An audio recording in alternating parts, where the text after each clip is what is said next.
Okay, folks, we're ready to go ahead with our exec sessions today.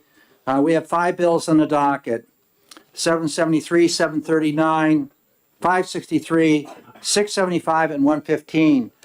What the process is going to be for today: we're going to start with 563. This is a bill that does relative to the adequate education grant amounts for pupils receiving special education services. Then work to 739, then to 773, just going in reverse order to the top. Then we're going to break for lunch, and we're going to come back and deal with the other 2 bills following lunch, 675 and 115. We are still waiting on some amending language for one of these bills. So we're going to start out with 563.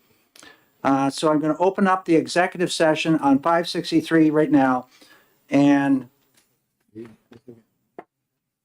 I'm going to hand the gavel off to Representative Spilsbury. Thank you, Mr. Chairman. So on HB 563, I recognize Representative Ladd for a motion.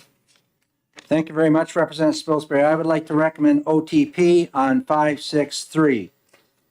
OTP, is there a second? I'll second that. Seconded by Representative Luneau. Discussion on your motion, or would you like to make an Yes, I will go straight to a second motion here. I'd like to do OTPA, or an amendment off of this amendment. It's 0650H. So the motion is on amendment 0650H. I'll second that. By Representative Luneau. And please address your amendment. Thank you very much. We recognize and understand that revenues and expenditures now are not really working together. Our revenue picture is not as bright as we'd like to see it. But we also recognize that the adequacy formula which we have needs some help. And so what we're doing, recognizing where we are during the first year, FY26, the formula will remain the same as it is right now. So going from left to right, for the base cost, it's projected based upon the 2% increase that we normally get per statute, and the differentiated aid components will remain the same with the same 2% increase. The extraordinary needs grant, which is on the right-hand side, which is used to support those communities with equalized valuation, property valuations, with the denominator being the number of free and reduced students, that will remain the same. So this is basically what the bill, the amendment addresses for FY26. For FY27, it is different. We are recommending that, again, you have that increase in cost for that based upon the 2%. And the base cost will jump to $4,351 per pupil. The amount for the F&R, free and reduced meal plan, will jump to $2,441 per pupil. The amount for English language learner differentiated will jump to $849. And the amount for addressing the issue of special education differentiated aid, this is not the catastrophic aid, this is special education aid, will jump from the $2,100 up to $3,140. And I'd like to speak to that just for a second. The committee, in our discussions and our research, has looked at and recognized that all IEPs are not the same. And there's 13 IEP categories.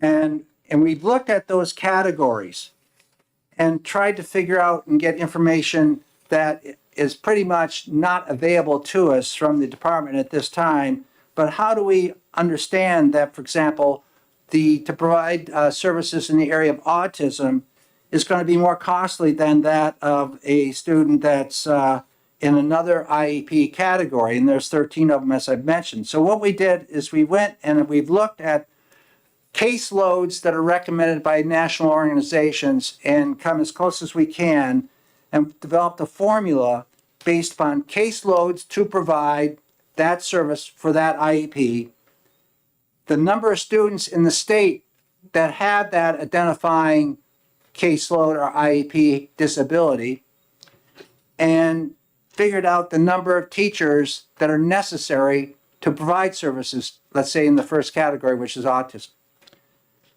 We recognize that the cost of providing service for a student with that type of service, all students in the state, is over $20 million, $20.8 million. Whereas when we went down and looked at some of the other areas, like hearing impaired, yes, but there's only a few students in the state, so that cost is only $402,000. When we added all these up, we came to a cost to provide special education in the area of the differentiated aid that costs approximately $28 million more than what we've been previously allocating in our budget. It jumped up close to $98 million, and the current expenditures in that area are $68.7 million. So we're jumping roughly by that $28 million to support those services in FY27. Also, we've looked at the right-hand side of the formula and recognized that the extraordinary needs grant deals with the property valuations. We are also wanting to look at something more specific that incorporates what we had in our law back in 2011, fiscal capacity disparity aid. And that is now injected into this formula here. And with that, we have spreadsheets out there available where you can see how that will come out in terms of the various communities. And so, Mr. Chair, I believe those spreadsheet has been handed out and are available. At this point in time, I have nothing further at this time to add to the conversation. Okay. Discussion on the amendment remains open. Anybody else? Yes, Representative Luno. Sure. Thank you very much, Mr. Chair. So, so I think the amendment certainly moves things in the right direction. I think it recognizes the increased costs associated with special education. Certainly not to the extent that school districts recognize them themselves, but by increasing the differentiated aid by more over $1,000 for the special education ADM, I think that's very significant.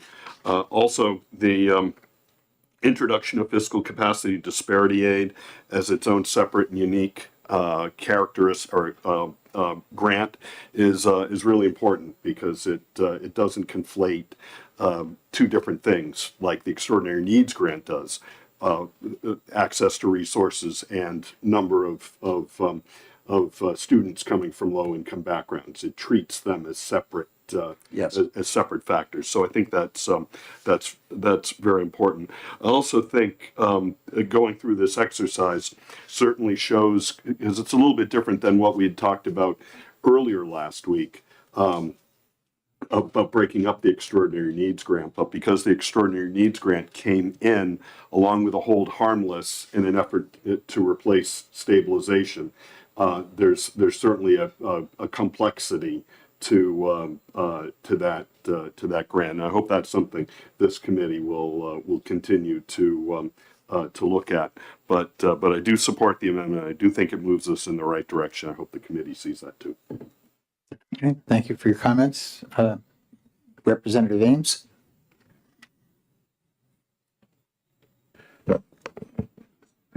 Thank you. I too will be supporting this amendment and see it as a good faith effort to respond to the degree that we can respond in the current circumstances to a school funding system that needs a lot more work. So this is a small step. I support it. It will be helpful to many communities, mostly in a small way, but maybe in a big way if you look locally at what's coming. So it's to the good for most communities. And let's understand that there's a lot more work to be done. Thank you. Further comments? Representative Fellows? Yes, can we have some kind of an explanation about at the top of the spreadsheet, the description, it has this cap of 3,750. Can somebody please explain that? I'm sorry, not quite hearing you. So at the top of the spreadsheet that's been handed out with the awards per town, there's something about, let's see, the fiscal capacity disparity being not more than 3,700 per pupil, and municipalities, I don't know. Can you just explain that? It says municipalities with 5,000 or more ADM and no more than, it's supposed to be no more than $3,750 per pupil. Can you just explain that whole part of it? Yes, I think we can. I'd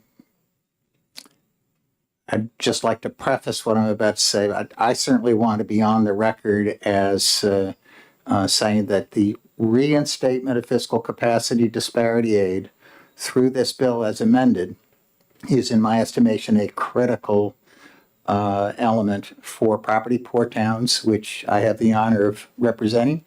And it will help about 40 target towns whose equalized valuation per population is at the lowest end of the spectrum.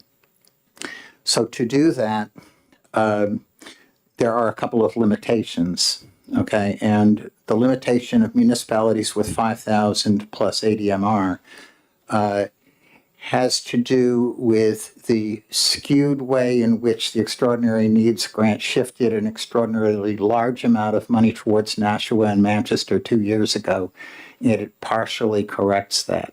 The only municipality that actually would receive less under this formula is Manchester. And I would characterize that as a dialing back of an excessive swing of the pendulum 2 years ago. I would also note that even as to Manchester, if you take their current appropriation and the allowance for 26 that doesn't change, and then consider that this doesn't take effect till 27, they've got 2 years heads up, and it works out to about 6 million a year. So I don't know if that fully answers your question, Representative Fellows, but the idea was to take a portion of the money that has previously been dedicated to extraordinary needs and reassign it along another parameter that's been more or less ignored in our law for the last 14 years since 2011. So one of my concerns is I haven't even seen what the formula is for doing that fiscal capacity disparity aid. If you look in the bill, in the amendment. Well, I mean, I could read the words, but Pardon? I can read the words, but we can't even see, we don't have an opportunity here to even see which towns are being affected by that and to what extent. Yeah, what is it that you're asking for? I'm asking to see, oh, first of all, I want to say, I understand the special ed. The justification for increasing the special ed per pupil by basically $100 per student. Special ed is being increased by $1,041 per student, 800 of which is an adjustment we're making according to the You're right. approach that Right. Representative Ladd described, and then the other portion being the It's mine. cost of living adjustment. Okay, so that part I understand. So I'm focusing on the fiscal capacity disparity aid, and I would like to see how it impacts each town. I don't see that factor in how it impacts each town. In accordance with the formula which you'll see within this amendment, the formula it spreads out, the maximum grant would be $1,250 on the fiscal capacity, of which, when you're looking at your valuations per pupil, it goes in a range from $1 million to $1.6 million per pupil. So those 40 communities which are in that range are going to receive funding from the fiscal capacity disparity aid. The swing towards using that, we had basically for the extraordinary needs grant a limited amount of money, $184 million roughly, to separate and place over and help some of these property poor towns, which we have not been able to successfully do in the past. And I'm not advocating that we're successfully doing it now, but we are putting together a formula which directs money to those communities and recognizes the need that exists in property poor communities. So there's 40 communities which will benefit from the shift of some of that money, which is within that $184 million. So, Representative Fellows, so is it- the spreadsheet that we have been given allows you to look at any given town and see what the change is, right? I'm not sure if you're asking for us to create a new spreadsheet that would sort them in some different way. So this is mixed in with the special ed increase also. So what I wanted to do was isolate the fiscal disparity and see how that. The monies are just coming from that extraordinary needs grant area. And the revenue that's necessary, that additional $28 million, which is necessary to support differentiated aid, special education, is going to be new money that we're Okay. going to have to come from some other direction. But we recognize that we need to start looking at the differentiated aid and the special education aid category, catastrophic aid, where there's so much commotion out in our local school districts right now with the 68% that's being allocated and spread prorated back to those communities. We're recognizing these needs, but we're also recognizing that we have to, this move, we can't do it all at once. The revenues do not support that. And looking right now, department's been told, cut your budgets back 8% or even more. And so we're trying to send the policy message that fiscal capacity disparity aid is a necessary component to assist these communities that need that help. Representative Lunel? Thank you very much, Mr. Chair. And so just to comment on that too, and you know, I appreciate Representative Fellows, you know, question or you know, wanting to see a breakout of the fiscal capacity disparity aid. But I think for purposes of what we're looking at here, it's the use of state grant dollars in their totality. And you can see from the top line here, the increase of proposed FY27 over current law FY26.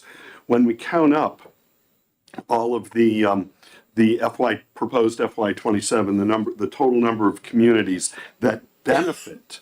So there's 245 cities and towns in the state. 200 of them see an increase.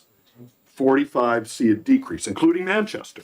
being one of them. I- But also the communities that, some others as well. And you can see that from this chart here.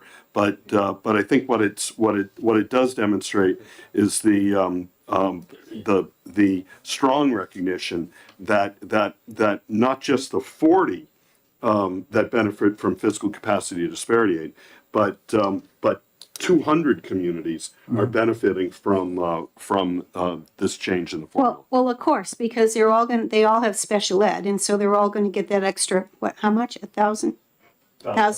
Well, yeah, that's gonna make everybody go up. I'm asking about the fiscal capacity disparity aid. How many and how much is the total amount being allocated for fiscal capacity disparity? I mean, if you can't tell me who. I can only tell you that I have seen a spreadsheet that would tell us that, but I don't have it printed in with me. The LBA has that spreadsheet right now, and we can get copies for everybody here. There's nothing we're trying to hide. It's just that we've been rushed here. You do have it there, Representative Ames? Does it have the breakdown of this? Yeah. Oh, yeah, I'm looking at it. Yeah. No, this one passing disparity aid. I could go through the town and see the numbers. Yeah. Yeah. Representative Ames, would you go ahead? The numbers? I can do that. Would that do the trick, Representative Phillips? So he's gonna read 40 of them and give me the number, how much? So we're in an executive session, and I think the question is, do we need more information in order to make a decision Well, today? my opinion on that is yes. It's I also feel possible to uncomfortable take this and voting for print it, I'm something that sure. I haven't even had a chance to see. Mickey has it, and you can get it over to us. Yeah, he's better at this. Yeah. I've got it, but, You got it too. Yeah. So, Jen? yeah, and just in total, it's about $13.3 million. Yeah. Yes. Yeah. 13.3, yeah.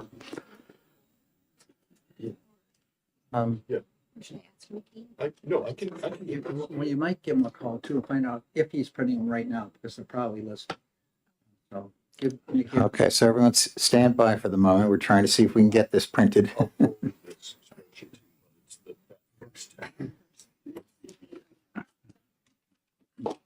So I'm also concerned, whenever I have looked at formulas in the past, one of the things I always do is look at the per pupil amount that goes per town for the total, usually for the total grant. And I don't look at the SWEP. I tend to look at just the grant because that's the actual money that the state is. Representative Fellows, could you please pull the mic closer? I'm sorry. So one of the things I always have looked at when I look at different, suggestions for formulas, and I've seen many, many of them, is I look at the grant, which is the amount that the state actually sends in real dollars to the school district for the benefit of a particular town.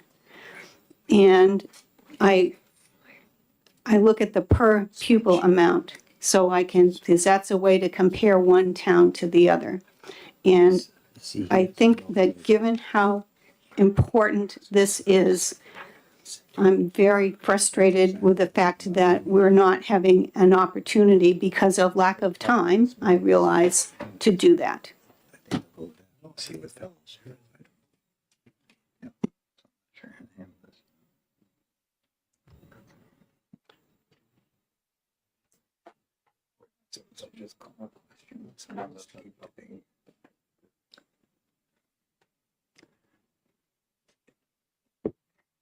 Has any, you just gave that spreadsheet to Jen. Okay, so we'll have that shortly here then. One of the things for the public's knowledge, this particular portion of the formula that makes no changes to SWEP. It makes no change. This part of the bill makes no change to SWEP. We will have another bill later on our docket here dealing with SWET.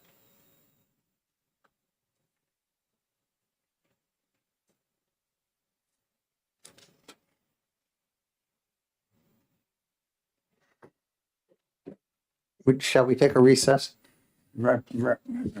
I just wanted to check exactly, if we want to move forward, with a vote, or do we want to pretty much we'll end up taking lunch and hope for the spreadsheets to come back? My only concern is that if we do that and then we have further requests for spreadsheets, we may not be able to accommodate them later in the afternoon. So I would leave it to, everybody, to the ranking members to figure that part out, but.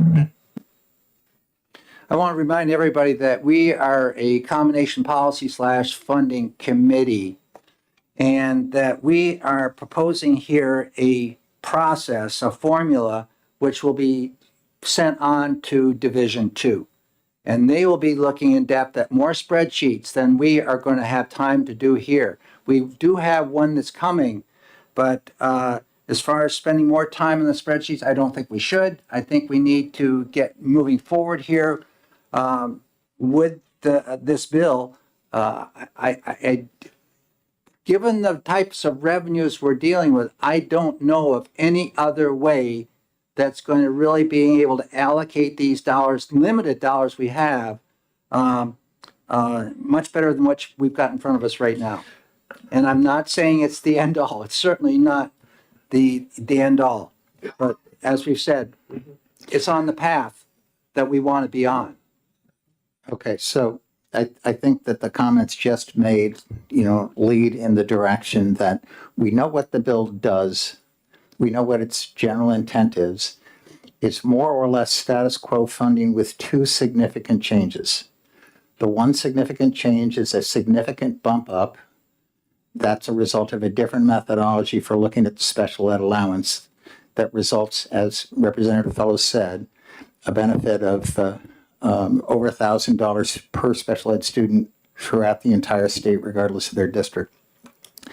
The second thing that it does is it brings back in, if enacted, it brings back into law a critical element that is a part of the balance of the overall funding equation, and that is the capacity of a community to bear real estate tax rates that are in many cases in excess of $30 and $20 or more for local ed alone. And if we get those two elements into a bill that moves forward, we're making a very significant change. So I guess I don't want to stifle debate, but I will ask, do we have enough information in front of us now to go ahead with the motion on the amendment? Representative Luno. Yeah, thank you very much, Mr. Chair. I agree that we have, I think we've got enough information in front of us now to move forward with this amendment. I agree with Representative Fellows that we don't have every piece of information, but I think we are at a point in time now where these bills have to leave committee so that they can go to the floor next week. And that they can go to finance and be considered as House policy to go into the budget. I think having fiscal capacity disparity aid in any amount is important from a policy standpoint. $13 million is a little thin on a statewide basis, but it may be all we have to work with. I think the last time we did fiscal capacity disparity aid as a standalone item, I worked with Representative Wallner in 2019, and it was a $65 million package statewide. So it was $65 million last time we had it. It's $13 million now. Would love it if the Finance Committee could see to it that they recognize the importance of fiscal capacity disparity aid and could find the additional money so that more towns can benefit, more towns that are struggling under local property tax burdens. So I think it's important to get this thing moving out of committee into the floor into finance. I appreciate all of those comments. Representative Bricky.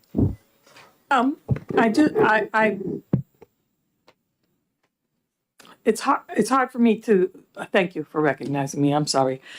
It's hard for me to say, yes, I agree with both of these people. we do need more information. We don't really have time for more information. I'm hoping that fiscal will take the time with the more information. But I just wanted to say that given this, there are a number of towns, I would say close to a third, that the actual for fiscal year 2024 is higher than the proposed for fiscal year 2027. That's a lot of people that we are going to need to deal with. If we're not going to deal with it now, we'll need to deal with it next year. That's a lot of towns where actual fiscal year 2024 is higher than proposed fiscal year 2027. So I think we will need to, and I don't know, is there something else coming along that will change that? Or is that just something that next year we're going to have to deal with that issue? So, valid comments, and I agree with your long view. I would just point out for everybody's benefit that remember that the hold harmless provision is Okay. on a steady decline, and I think that a lot of what you've described would trace to that, which is Okay. part of current law. Thank you very much. Yeah, and Representative Spilsbury? Yes, Representative Ladden. Yeah, and when we talk about that hold harmless, remember, we are dropping that 20% now. And so we're down, what, around $47 million or thereabouts. And if we combine that money in with what we had in extraordinary needs, and we've done a lot of that discussion, we could be rounding it off to $250 million or 235, wherever it may stand out. And now trying to divide that up appropriately. Yes, a number of us have said, wow, maybe we should put 150, if it's 250, maybe we should put 150 in fiscal capacity and the other on the other side, in the F&R stuff.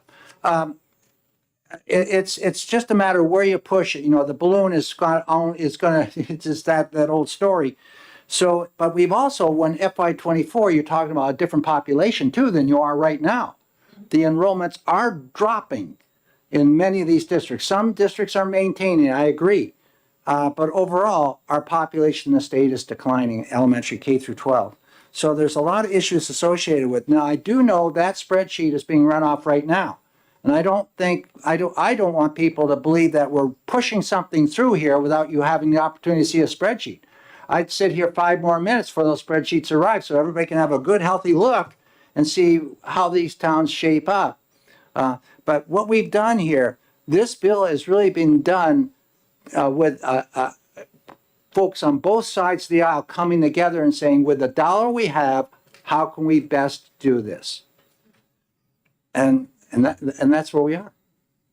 Yes, and I would just echo, I think it's been a delight to see that this has been a bipartisan effort. So, Is that spreadsheet coming over? Representative Fellows. So I'd just like to say that I'm very disappointed that we wouldn't, as a whole committee, we didn't have the time to have that discussion and to look at the possibility, if we knew we had a certain amount of money to work with, 30 million or whatever it was, to look at different options for how to spread out that money. I mean, I'm not saying, so this is a choice that was made to put some of it in special ed and some of it in fiscal disparity with a different formula than had been used before. There are many other options, and that we didn't have a discussion in terms of policy or by looking at the numbers to determine what we might want to recommend. Instead, we just get this put together by, I don't know, maybe 4 people. Okay, your comments are certainly understood. I'd like just to interject one thing here. The money which we're putting in differentiated aid is new money. It's not money that's coming out of that $184 million or hold harmless. It's on top of. And for us to be not messing around, but working with this formula, we recognize it's going to be difficult now, even under the situation we're in right now to find another $28 million. There is one way which we've all looked at and we will be discussing later today. And so I don't want to be jumping ahead of myself either on this, so that I do not know if there's somebody here has a better answer to this right now, let me know.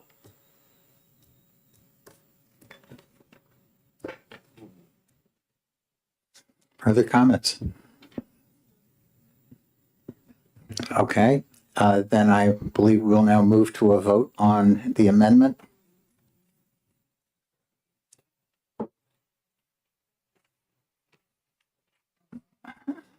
Can we check to see? Can we check to see if we're so close to having this question? We can certainly check. I'm not trying to force it. Why don't we take a break right here, have our lunch, come back, and then get that spreadsheet, and then take action and get the other bills going. Okay, is everyone comfortable with the suggestion? We're going to recess till 1 o'clock for lunch. You read my mind.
So, but I don't want you to.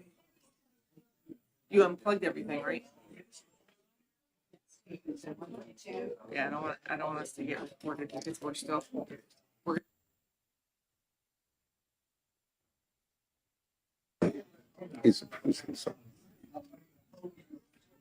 Did you want?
Okay, we're going to go ahead and continue with our meeting this afternoon with these 5 bills. And right now we are looking at HB 563.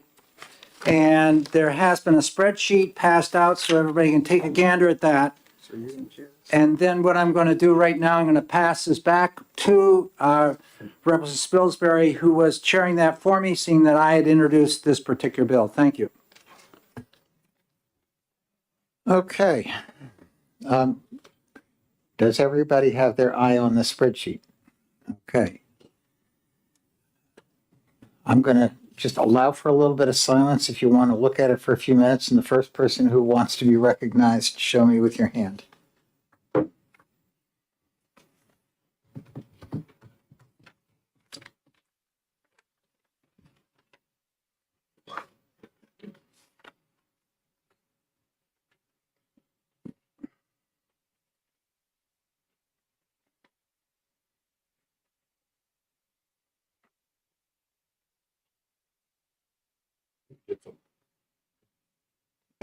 Get something going? Representative Luneau, Thank you kick it very off. much. I was wondering if we could, as a committee, walk through the Manchester line. Feel free. So I think a lot of us who spent a lot of time on school funding, feel, if you're not moving the needle for Manchester, you're not moving the needle statewide. But Manchester has a lot of very unique characteristics to it. It's got the highest number of students, more than any other district. It's got the largest number of students that are English language learners. It's obviously the largest school district in terms of capacity. It's in a city, aren't that many cities, so it's got a large commercial tax base, I'm not sure where Manchester stands today in terms of equalized valuation per pupil, but I thought it would be worth going through the line, and it's on page 4 of the spreadsheet. And I don't know, Mr. Chair, do you want to sort of take us? I'm very comfortable having you make your observations and focusing on Manchester, and then we can look for other examples. So thank you very much, Mr. Chair. So just looking at column B, 11,394 kids, and then you multiply that by the 4351 base, that brings you to $49.5 million. Is that a good understanding there? Yep. And then we're into column D, 6,300 kids eligible for a free and reduced price meal. I think that's low based on what we saw in Medicaid direct certification numbers. I think Manchester has about 1,000 more that would be eligible, but regardless. So it has the potential to grow. It would have the potential to grow, but regardless, right now, 6,300 times the 2441, that's up in that, sort of the row right under the titles. That brings you it brings another 15 million, 15.4 million. And the same thing with special education, 2,500 kids times the 3140. And is that the new number? Mm-hmm. Yeah. Yes. Okay. Yes. Yeah. Just want to. That includes both the inflation adjustment and the bump. Yep. There it is. So up from 2,100 to 3,140. That adds another approximately $8 million onto it. English language learners, and you can see how Manchester dwarfs all the other communities. I don't know where Nashua is on that line. 1,381. Manchester's got 2,077. So times the English language learner differentiated factor, you got 1.7 million there. So those columns together are the result of the amendment and the amendment over the existing law for the cost of inadequate education. So the cost of inadequate education in Manchester is about $75 million, $74.8 million. You net out what they collect from the statewide property tax, and that leaves a preliminary grant from the state of about 55 million. So this would be non-swept state revenues. So this is from the basket of other things, right? The net that will actually be sent to the district. Correct. So 55 million from the state. In that 55 million that would get sent to the state for adequate education grant, there's another 55.4 million, which has nothing to do with what's in column L. So column M, while those numbers look really the same, very close, they're completely different. It's a doubling. Yep.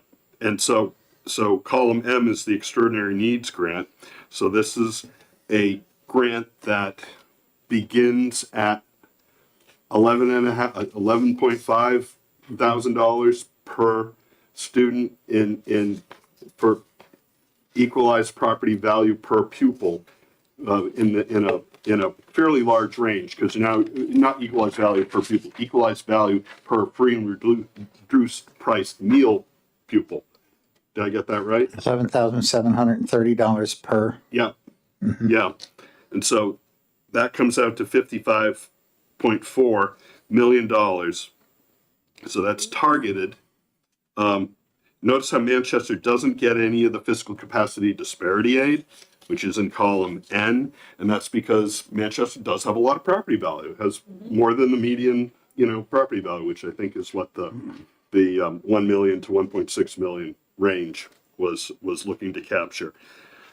So there you got the total adjusted targeted grant of 55.4 million, and then that gets capped for. So this is where the provision on. This is the provision that Representative Fellows was asking about at the top of the spreadsheet we had in front of us this morning, the 3750. And so now we're on page 3 of the amendment, line 21 through the end, for municipalities with a total ADMR of 5,000 or more. So only Manchester and Nashua are the only ones. Subtract the amount necessary to limit the total additional targeted aid to $37.50 per pupil. And so it takes a $13 million-ish, $12 million-ish haircut on that, gets you to 42.7 million in targeted. So you add that to the number in column L, right? And you get column R, which should be the total grant from the state. And R is the amount sent from the state, and then when swept is added back, S is the total. Correct. Yep. So the reason why Manchester, based on the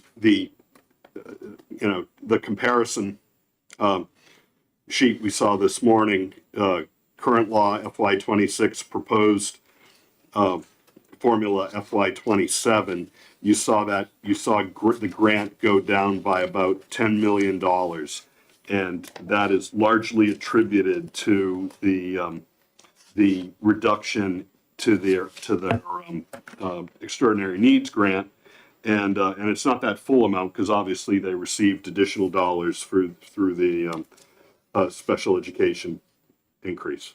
That's how I'm reading that. I think that ensures that everybody follows the architecture of the spreadsheet, and I thank you. I would also comment that the fiscal capacity disparity aid is a new column that you haven't seen in the prior spreadsheets this committee has had, and that's column N. So that total of $13,364,000, how it breaks out amongst those 40 or so communities can be seen very easily because you can just scan down that list and most of them are blank, but those that have a figure are the ones that are benefiting from that element. Representative Popovich-Miller. Thank you. I would like to very briefly say that it is only fair to talk about a haircut that $1,000 equalized valuation per pupil in 1.6. 1 million and 1.6 million. Right. Representative Ladd. Yeah, if you look on page 2 of the bill, on line 24, you can see the extraordinary needs grant has the same 2%.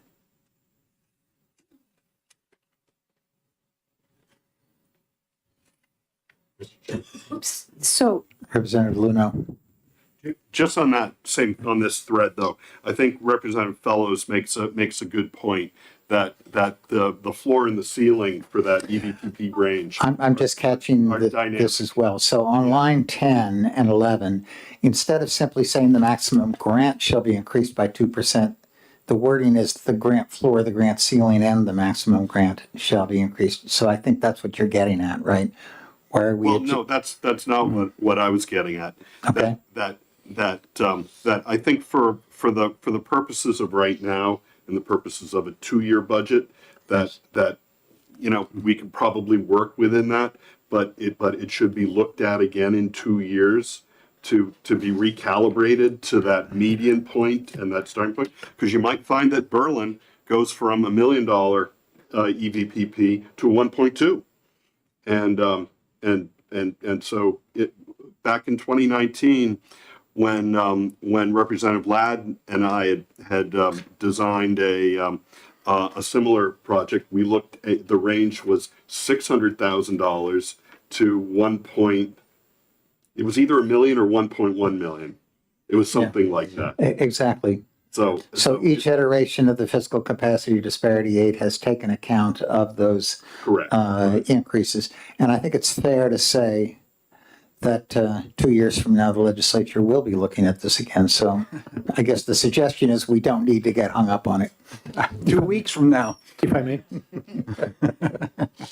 But that said, though, when it goes to finance, if it could be possible to put in some dynamically adjusting, based on a median, and I mean I think something like that could be. Yes, and I think the left to my right was suggesting just that. Representative Popovich-Miller. I will agree that there is a need to continuously recalibrate, and we all know that we do look at this every 2 years without fail, so I don't think there is a question.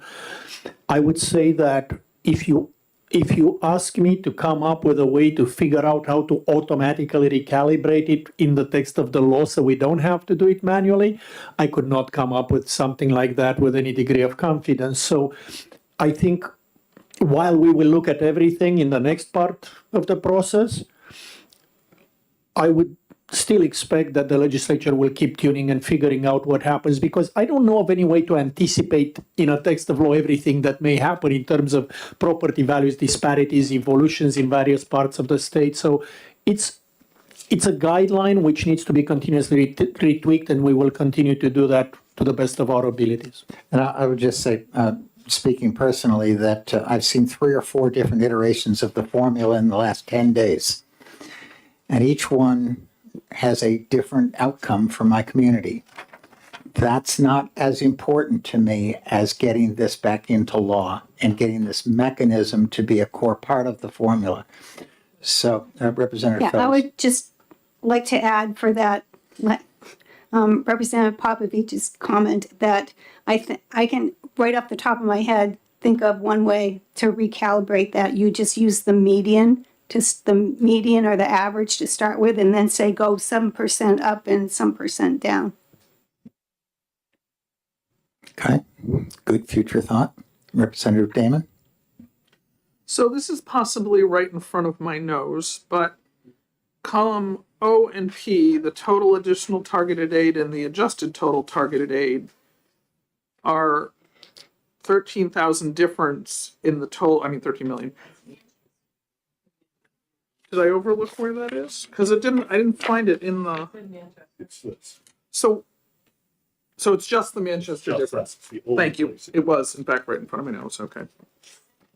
Okay, so we understand the offset. Okay. Has everybody who wishes to speak had a chance to speak? Seeing no further comment, we are now going to vote on Amendment 0650H to House Bill 563. And the clerk can call the roll.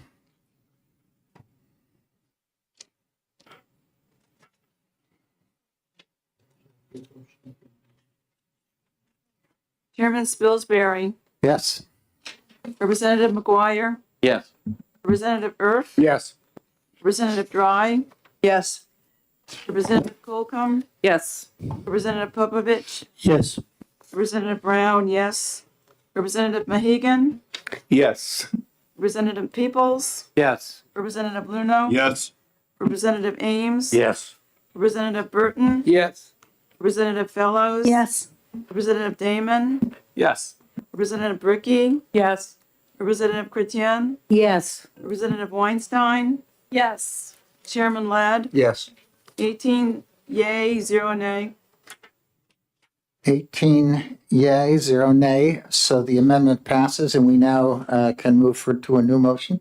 Yes, thank you very much, Chairman Spilsbury. I'd like to make the motion on HB 563, move that forward, ought to pass as amended with 0650H as the amendment.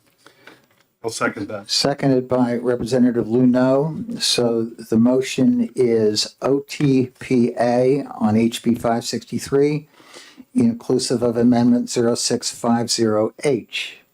Would anybody like to speak to the motion? No, I think we've had ample discussion on that. I think we all understand that this is a good move forward. It's not the answer, but it's the best we can do at this time. Thank you. Thank you. Other comments? Representative Ames. I want to just concur and emphasize once again that this is a way station on the pathway to a comprehensive effort to do the right thing by school funding, which I believe we are not doing thus far. This takes us a step in the right direction, so that's why I'm supporting it. Thank you. Other comments? Representative Fellows. Yes. Along that same line, I would call this a Band-Aid. And we will be back to revisit the wound. Thank you. Further comments? Okay. Seeing none, the motion is OTPA on HB 563. Will the clerk please call the roll? Chairman Spilsbury, Yes. Representative McGuire, Yes. Representative Erf, Yes. Representative Dry, Yes. Representative Colcom, Yes. Representative Popovich, Yes. Representative Brown, yes. Representative Mahegan, Yes. Representative Peoples, Yes. Representative Luno, Yes. Representative Ames, Yes. Representative Burton, Yes. Representative Fellows, Yes. Representative Damon, Yes. Representative Bricky, Yes. Representative Chrétien, Yes. Representative Weinstein, Yes. Chairman Ladd, Yes. 18 yea, 0 nay. 18 yay, 0 nay. So the motion of OTPA carries, and Representative Ladd, will you be writing the report? Yes, I will. Thank you very much. Okay, thank you everyone for their patience through that discussion. Well, we're 20% of the bills done now. Yeah, Mr. It's Chair, like hold harmless. We're down 20%. Mr. Chair. HB 739 is the next one on the docket here. This is relative to excess funds paid to the pardon me? You don't have the amendment on that? Okay, we don't have the amendment, so we're going to jump to the top one then, 773. Can I ask, Jen, OLS tells me this amendment was transmitted about 2 hours ago, and 1 second. Was that in the bundle you just received? No. The amendment number is 0680H. The amendment that we were provided earlier was the incorrect one. 680. We don't know which bill you're on. Well, we're trying to figure out where we are, okay? Yeah. I announced, 773. so we're jumping to the top bill there, 773. And amendment is coming around.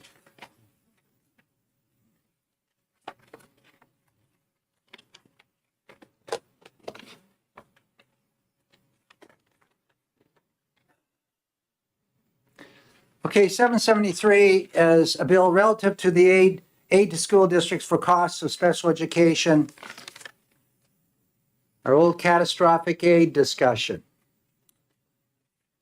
So, with that, who's going to make the motion? Was I? Good question. I'll make it. You can write it. I'll make it. I'd like to recognize Representative Spilsbury for a motion. Thank you. I move OTP on 773. I'll second that. Okay, we have a motion made by Representative Spilsbury, second by Representative Luno as OTP on 773. I recognize Representative Spilsbury. Thank you, Mr. Chair. I would like to further move Amendment 0714H, which has just been passed around. And once we have a second, I'd like to speak to and explain the amendment. I'll second it. Thank you very much. We have a second to the amendment made by Representative Luno. Primary motion was made by Representative Spilsbury on the amendment 0714H. Representative Spilsbury, you're recognized for discussion. Thank you, Mr. Chair. This amendment to 773 blends elements that were found in both 773 Representative Ladd's bill and 742 Representative Luno's bill. So if I can walk you through the amendment. If you have 773 on your desktop, good to have that open. If you have 742, even better, but I'll refer to both. The amendment retains the 3.5 times average cost threshold that's in current law, and that "and" is just to make the numeral clear. It deletes the sentence in lines 8 through 11 that is in current law, and that's the sentence that provides for proration in the event of a shortfall. So that's gone. It creates a new sentence in lines 11 through 15. And this concept was in 773, but it was misplaced in the wrong subsection B. So it's been incorporated into subsection Roman 3A.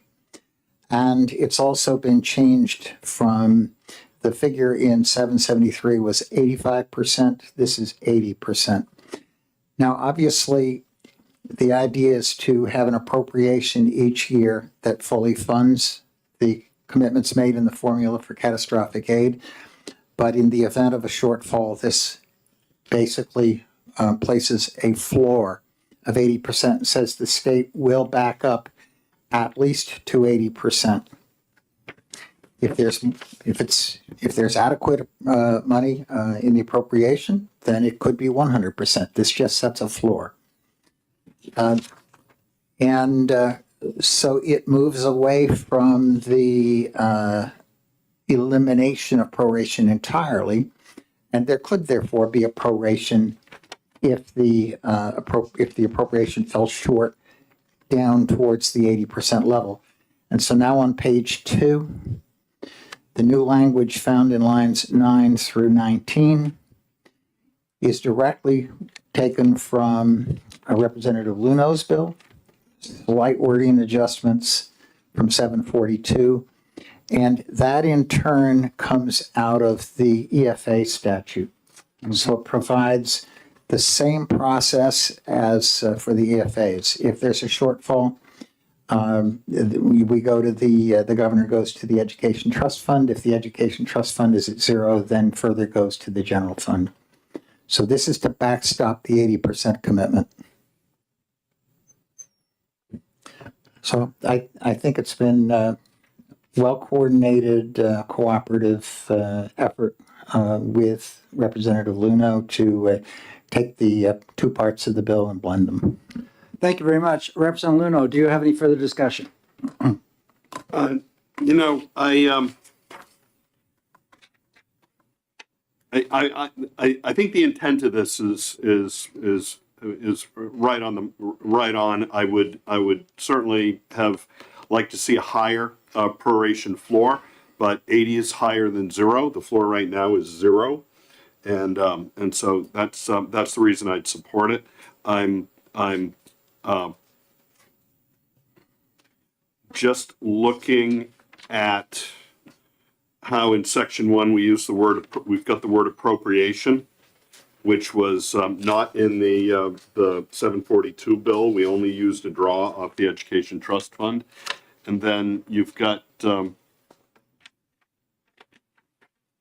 in section 2 the words from that draw that rely on the Education Trust Fund. And just wondering if is the appropriation, if in any year the amount appropriated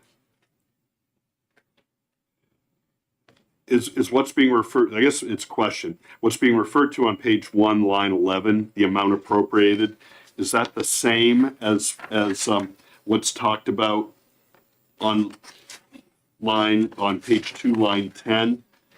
Yes, the amount Hereby appropriated for distribution in line 11 of page 1 is the same that's being referred to in page 2, line 10. The amount necessary, is hereby appropriated the same. So the draw occurs only where there's a shortfall. Right? The draw against the Education Trust Fund is a provision for what happens if the appropriation is insufficient to fully meet the claims. I'm not sure that's true, because in line 6 on page 2, Roman 4, the state shall appropriate an amount for each fiscal year. That's been deleted. And so that was the budget appropriation. And that's the thing that made it susceptible to a shortfall. If it's appropriated from the Education Trust Fund, by definition, there's no shortfall.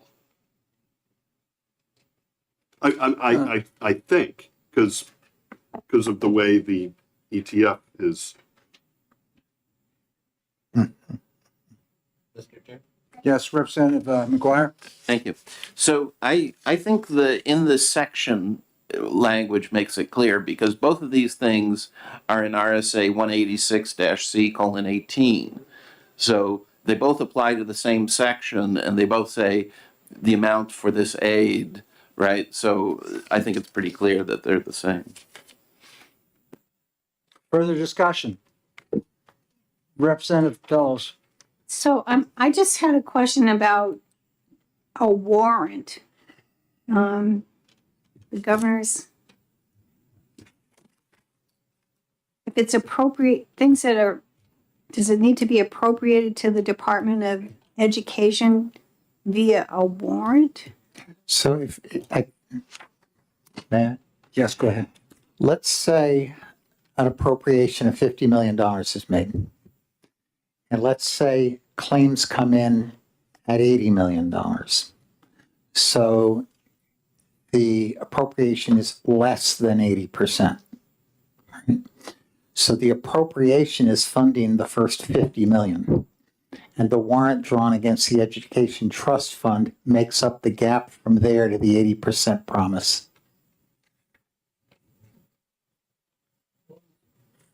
Further discussion? Not seeing any. Representative Damon? Thank you. I just want to say that while this is a considerable improvement in predictability to school districts of coverage of catastrophic special education costs, it still does leave the district paying more than they expected to. But it's certainly an improvement. Representative, yes, Popovich. Thank you. I hear what you're saying, and I appreciate that you're acknowledging that this is obviously a clear improvement. As a former finance director of the town, obviously not the school district, but the concepts are the same. If I would see this law, I would budget as if I was gonna receive 80% and consider anything over 80% to be more or less a windfall. So it completely eliminates that negative surprise you can get. If a school district is disciplined and budgets accordingly to the minimum they know they will receive, then they can only have a pleasant surprise. And we will always, I want to make that very clear, do everything we can to appropriate the right amount. So this is paid at 100%. We've always tried to do that. But the floor being there gives you the absolute certainty that you won't have a negative surprise below the floor. So you can budget to the floor and then hope you'll get a bit more, but we do the best we can in the current financial situation. Thank you. I just want to echo the same thing. The objective is not to invite lower appropriations. The presumption is we're going to appropriate what we expect. This is only dealing with those situations where there's a surprise of claims that exceed the appropriation. And I think I would also offer the thought that there's been a lot of discussion in this committee that we're not going to lose sight of over the question of how to better measure what's going on in the special aid field. And I think we will be working towards other ways of trying to improve reporting and data so that we can improve upon the law. But I think this is what we can do at this stage. Further discussion? I'd like to just add on to what Representative Spilsbury just said, that it's my intention to put together a subcommittee to look at how we're dealing with special education aid, where we're getting our data from, looking at these IEPs that are written, that are in the local school districts, to make sure that the expenses parallel our requirements for when we're matching it up against a specific category area of a disability.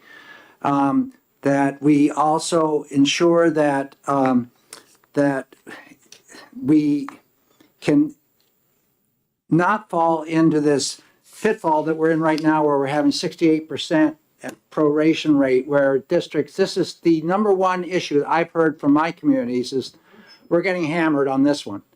And I think we all agree. And this bill was originally put in by myself, and it echoed a bill, HB 344, dated back in 2013. And that's when Representative Guile and I put together a bill to try to address this issue of proration. And it hadn't existed at that time, and we didn't do it back then. And the language that we together had put in was 80%. Now, I'd love to see 90% or a higher number, but I think in all honesty, this is the one which has the best chance of making it through. We do need to address this even in the light that I am concerned that the monies which we spend on this, a school district shouldn't get nailed with an amount which they don't have. And I reflect, and I've mentioned this committee, and for those that are new here, I have a little town in my district called Piermont, and they had two of these youngsters come into the school in the same year from outside their school district, and all of a sudden they had to provide these services. Of course, it's based upon previous year's allocation, but they had come up with between the two of them, over $250,000. Because we all know that the school district's accountable for the first, 96 million, that's 70,000 plus that 26 left over between the 20 and 80% up to 100%, and 10 times, So it was just very difficult for them. And it's difficult for all communities. So this is a very important bill to me, and I think it is for our communities out there, but it's not the answer. We need to get in there and find out what's going on. I mentioned to you before that there's states like Arkansas that 1 out of every 10 IEPs are audited to ensure that they reflect the standards for that particular handicapping condition. And they also reflect the standards set by the state for reimbursement. So thank you very much. Any further discussion on this bill? Then, Madam Clerk, we have the amendment before us, which is, let's see, 071814H. I believe that's the amendment in front of me. And the motion is OT, or excuse me, ought to pass on the amendment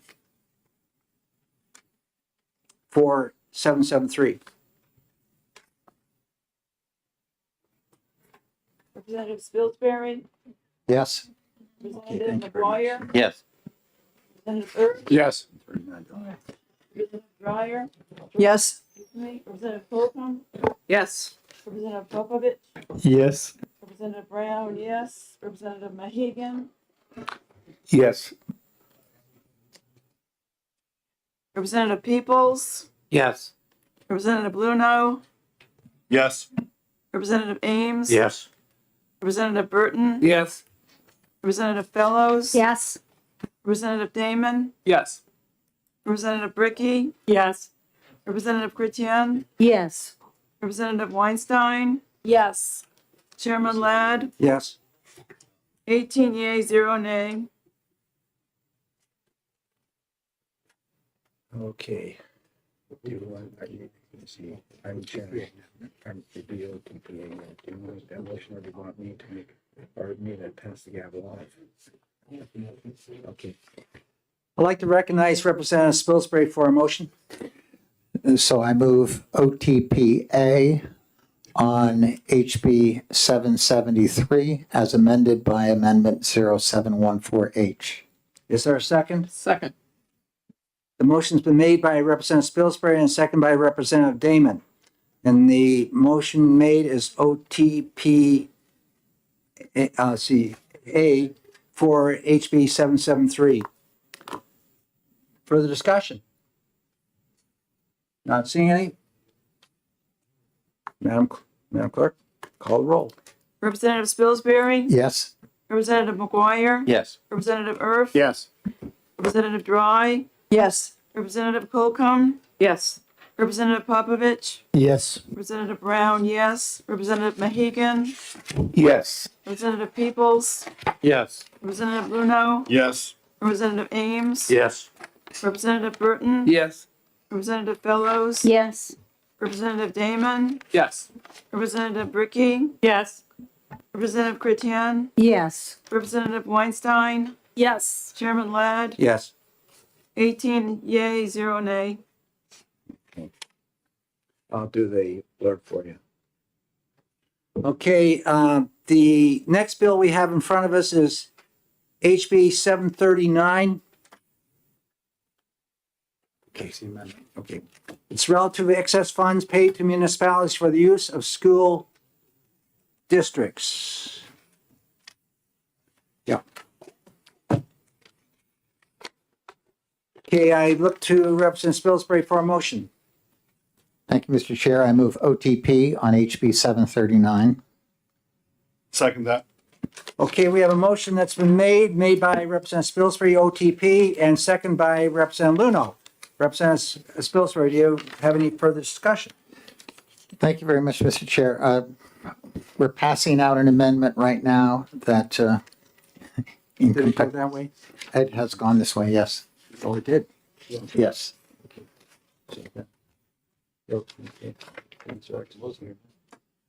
Did they got this amendment down there?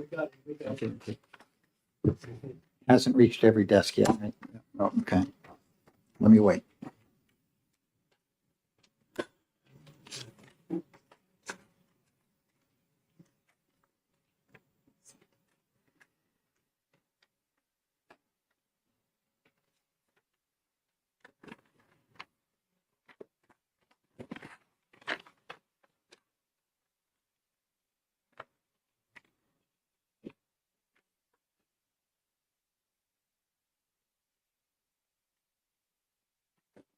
Just going to introduce that right now, right? Yeah. Okay, everybody should have the amendment right now. Representative Spilsbury, do you have further discussion on, I would like to move Amendment 0680H to HB 739. thank you. Are there any seconds? Second that. And Representative Luno seconds that motion made by Representative Spilsbury on 0680H, the amendment for 739. Representative Spilsbury. Thank you, Mr. Chair. I believe the bill itself was pretty thoroughly discussed in our work session, so I won't re-explain it except to summarize that this reinstates provisions that were repealed in 2011 regarding the remit of SWEPT that exceeds the adequacy grant due to a particular community. In the course of our work, we heard from Mark Manganello, Department of Education, and Bruce Knurr from the DRA that the timing of a full annual cycle was such that it would be difficult to implement this, or it would cause reassessments of what to expect in the communities that already have their FY26 budgets ready to go to voters. So we have an amendment that simply adds one line applicability that the first SWEPT shall be remitted March 15th, 2027.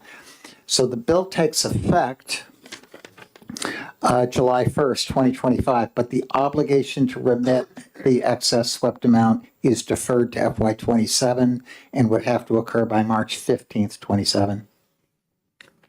Further discussion? Representative Ames.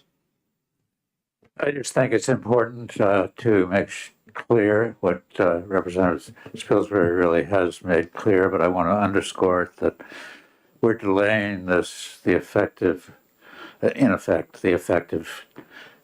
implementation of this change to a point where it can be appropriately implemented, not because we're trying to save a little money in the short term. That's what I think that needs to be on the record. Thank you. Yeah, That's correct. That is correct. You know, it couldn't be implemented right now, seeing that we're going ahead another week or so here for town meetings, and they're already projecting based upon estimations, and this would cause a huge confusion if we put it down for FY26. I don't think it's possible to do it without having total chaos out there in the woods. Further discussion? Okay, so we have an amendment in front of us. I hear no further discussion on the amendment. Madam Clerk, we're ready when you are. We're voting on the amendment 0680H is to 739. Representative Spilsbury, Yes. Representative McGuire, Yes. Representative Irv, Yes. Representative Dry, Yes. Representative Colcom, Yes. Representative Popovich, Yes. Representative Brown, yes. Representative Mahegan, Yes. Representative Peoples, Yes. Representative Luno, Yes. Representative Ames, Yes. Representative Burton, Yes. Representative Fellows, No. Representative Damon, Yes. Representative Bricky, Yes. Representative Chrétien, Yes. Representative Weinstein, Yes. Chairman Ladd, Yes. 17 yea, 1 nay. Thank you. Now we have the main motion in front of us with the OT. Go ahead. Thank you, Mr. Chair. I'd like to move OTPA on HB 739 as amended by Amendment 0680H. I'll second that. Okay, we have an amendment, a main motion now on 739 OTPA, given 0680H as amended to it. Any further discussion from the maker of the motion? No, thank you. From the second?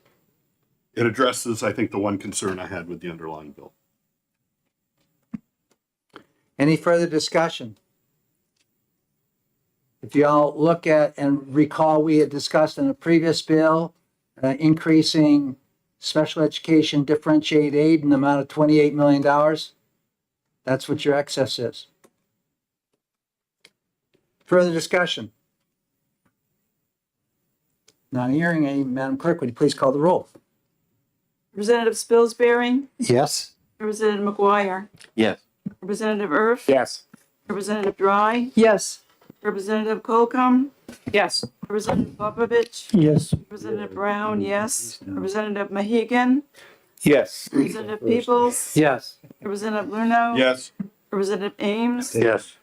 Representative Burton, Yes. Representative Fellows, No. Representative Damon, Yes.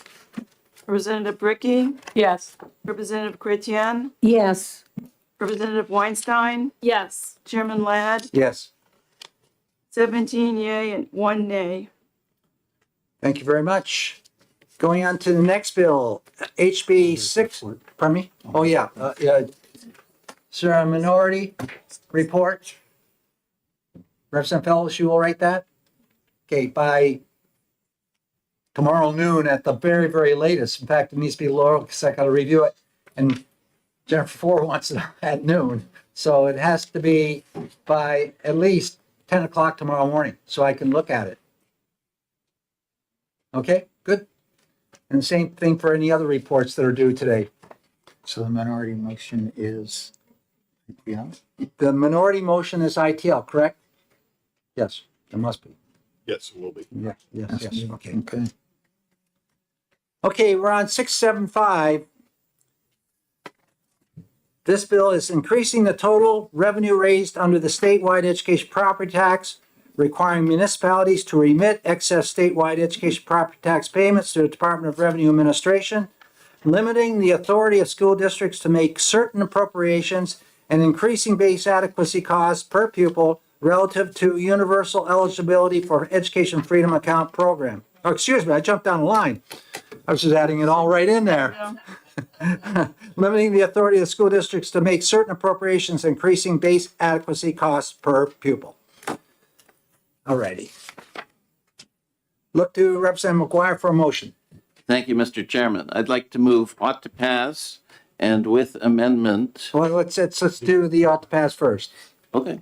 Is there a second? Second.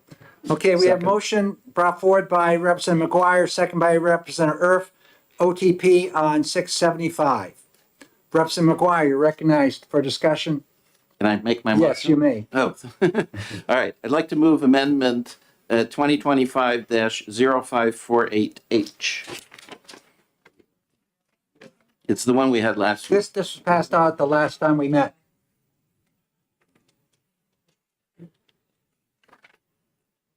One second, my motion. Oh, second. Okay, we have a motion made on 0548H.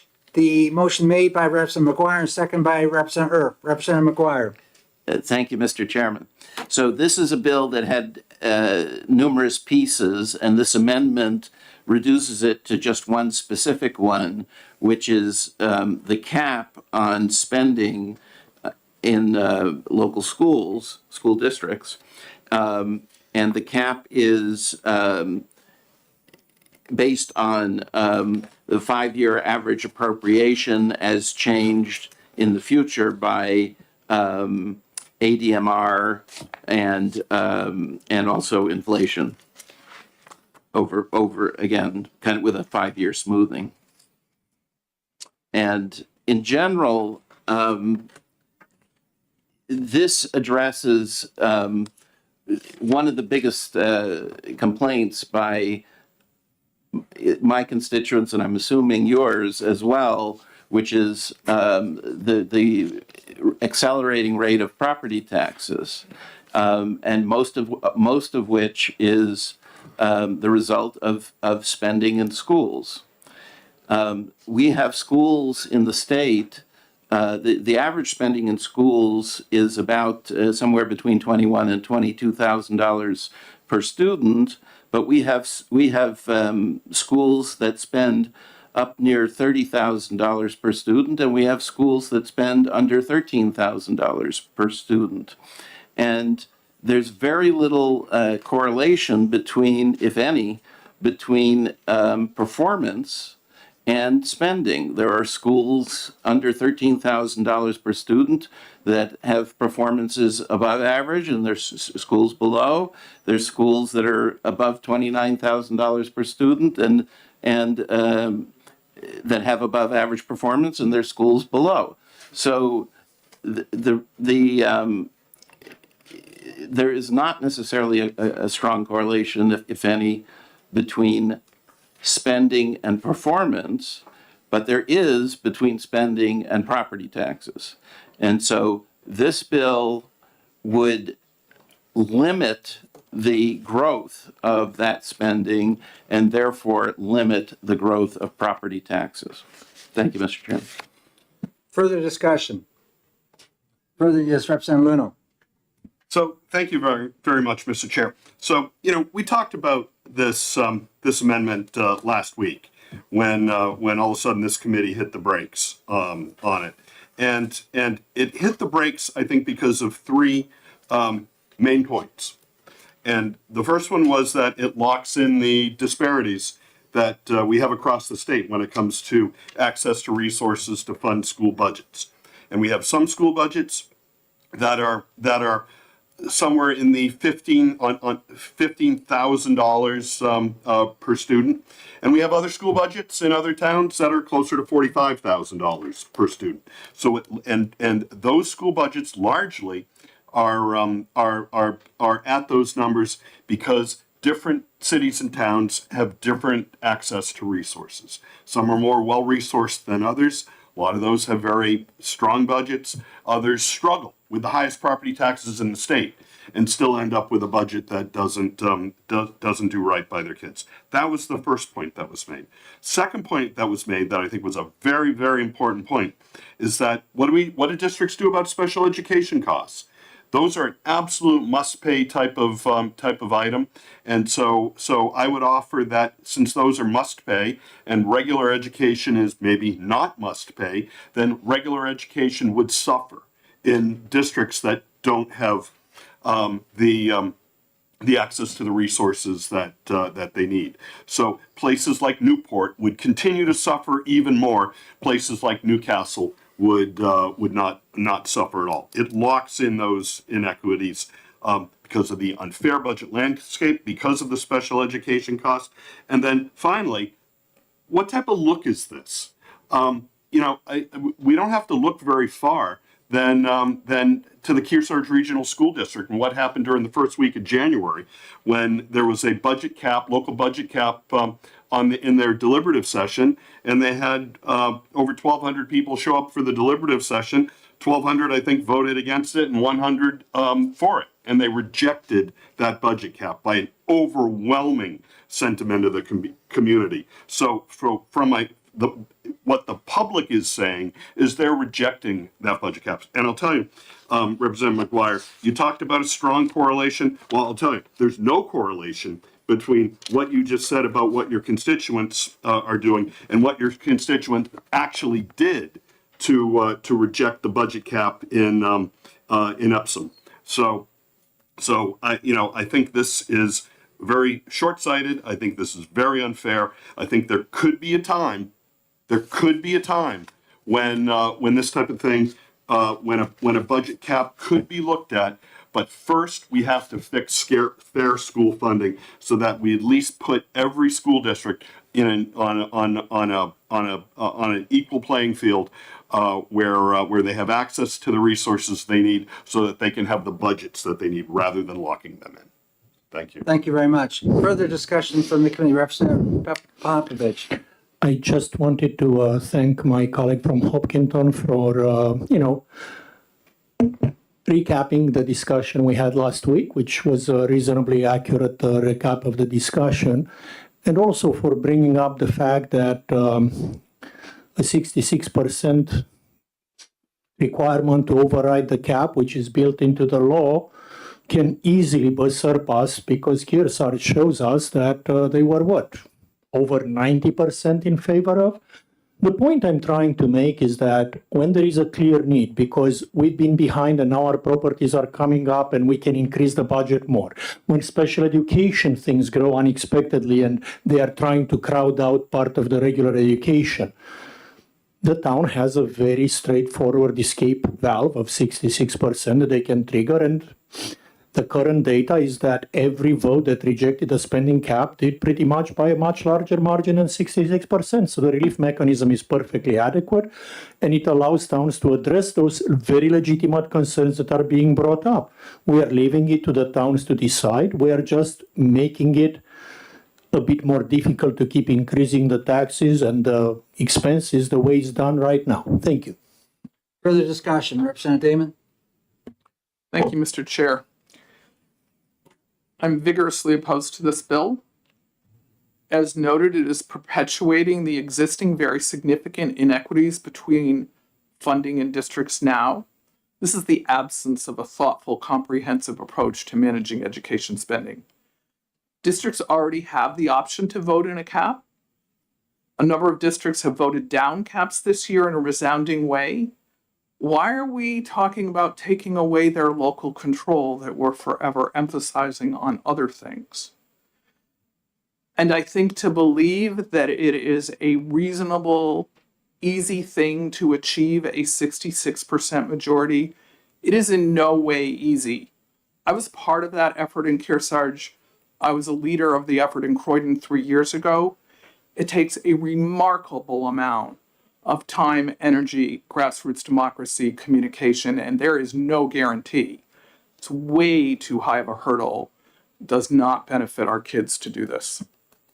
Further discussion from the committee, Representative Fellows? Yes, I would, can't support this. Another reason is that it's on line 16 of the first page. One of the reasons to have a cap, one of the measures for the cap is the percentage change in the ADMR. If a school district's ADMR drops 5%, they're not going to be able to cut the budget in a way that reflects that, because you can't take a teacher and cut 5% of a teacher from a classroom. This, it's just not an appropriate measure to use. If you did happen to think there were some measures that you could use to control the budget, which I don't. I think it's a local issue. Further discussion? Yes, Representative Luno. So thanks very much. You know, I really question why this is needed, and you know, back 4 years ago, the Education Freedom Account program was touted as something that was going to save taxpayers money. So why isn't that getting the job done? That was the whole excuse for bringing vouchers in, that it was going to reduce the burden on local property taxpayers. Apparently that hasn't happened. So that we're looking for other ways to somehow shut out our local property taxpayers from being able to decide what they want to spend on their public schools and how they want to support their kids. I think this is this is a draconian measure forward. It's a terrible measure, and it's just part of a continued series of, I think, failed attempts to not do right by Granite Staters. Further discussion from the Representative Ames. Yeah, I just want to reiterate, I think I said this last week when we talked about it, but it's been said, but it needs to be underscored that essentially this will not quite freeze in, but just about lock in the inequities that we have in this system. And it seems to me that the first job that we have, that we're all struggling with, is addressing those inequities in an affirmative way, not through some arbitrary cap, arbitrary system that's hard to navigate, and that takes enormous effort when people are opposed or for a particular cap in a particular town. It just diverts all that energy, and our energy and whatever abilities we have should be funneled into making for a better funding system for the entire public school enterprise. Thank you. Thank you. Representative Mahegan. Thank you, Mr. Chairman. I want to express my gratitude to Representative Luno for articulating my own misgivings as I expressed them last Friday, because you did better than I did. But I want to say why I've come across it. I believe that we're at a time in this state of absolute crisis where special ed increase goes up uncontrolled every single year at, in my town, 28% each year. Something has to be done. And I don't see this as a stopgap measure. I see this as an act of almost fiscal war saying it can't go on like this. We have to do something on the state level where we've reached a point where this can't continue. And I think that this is something that's appropriate and temporary. I don't see this as an absolute answer. I certainly is not a bandage, but it is saying we've had enough. The taxpayers in my town have had enough. Another 12% increase is going to be untenable with the people of my town. And so we actually have to say, looking at what the problem is, we're going to have to make a motion that stops it. This is an extreme measure, but I see it as something temporary and important for today. Further discussion, Representative Damon. Thank you again, Mr. Chair. With respect to the representative's most recent remarks, absolutely concur that this is a very extreme measure. And I believe it is a profound mistake to take an extreme action when we can see the severe consequences right in front of us. Districts are mandated to provide the special education services that children require. So if this cap is in place and special ed costs increase, and we all agree that we need to work on better understanding that, and I'm really pleased to hear we'll have a subcommittee addressing that. But when special ed costs go up in a district with a budget cap, the students who are not receiving special ed services are going to be the underfunded ones. And if you are already in a district where the cost per student is on the lower end of things, the $15,000, $17,000, $19,000, those students are going to be penalized by this in a very severe way. That is simply not fair and equitable. All our students deserve quality education, and this does not facilitate that. Thank you. Further discussion from the committee? Not seeing any. Madam Clerk, would you please call the roll? This on the amendment 0548H. The motion is OTP on that amendment. Representative Spilsbury, Yes. Representative McGuire, Yes. Representative Erb, Yes. Representative Dry, Yes. Representative Colcom, Yes. Representative Popovich, Yes. Representative Brown, yes. Representative Mahegan, Yes. Representative Peoples, Yes. Representative Luno, No. Representative Ames, No. Representative Burton, No. Representative Fellows, Yes. Fellows, No. Representative Damon, No. Representative Bricky, Nope. Representative Chrétien, No. Representative Weinstein, No. Chairman Ladd. Yes. 10 yeas, 8 nays.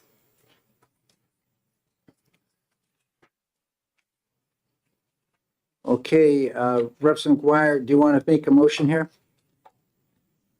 I think the motion's here, but ought to pass with amendment? Yes, that'd be a great motion. Okay, a second, Representative Erb. So Representative McGuire makes a motion of OTPA with the amendment being 0548H2 HB 675 and second by Representative Erb. Further discussion? Not seeing any? Any further discussion? Madam Clerk, we're ready when you're ready. Sure, I'll quick discussion. Sure, go ahead. Thank you very much. Mr. Chair, in a nutshell, this is a disaster for New Hampshire public schools. Second that. Okay, let's take some action on the bill itself, please. Thank you. Madam Clerk, would you please call the roll? The motion is OTPA on 675. Representative Spilsbury, Yes. Representative McGuire, Yeah. Yes. Representative Erb, Yes. Representative Dry, Yes. Representative Colcom, Yes. Representative Popovich, Yes. Representative Brown, yes. Representative Mahegan, Yes. Representative Peoples, Yes. Representative Luno, No. Representative Ames, No. Representative Burton, No. Representative Fellows, No. Representative Damon, No. Representative Bricky, No. Representative Chrétien, No. Representative Weinstein, No. Chairman Ladd. Yes. 10 yeas and 8 nays. Thank you very much. We'll be Who's doing going to be a minority report by? Representative Damon for ITL. Okay, Representative Damon, ITL. Okay, McGuire. Okay, the next bill up on the docket here is HB 115. This is relative to Universal Eligibility for Education Freedom Account Program. Is there a motion?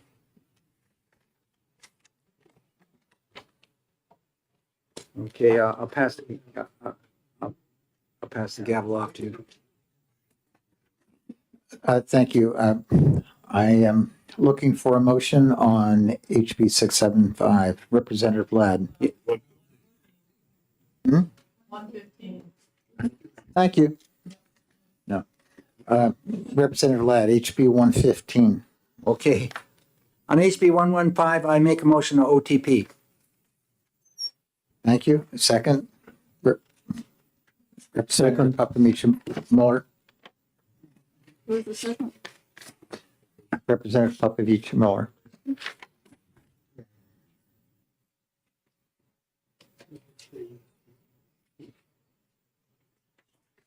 Okay.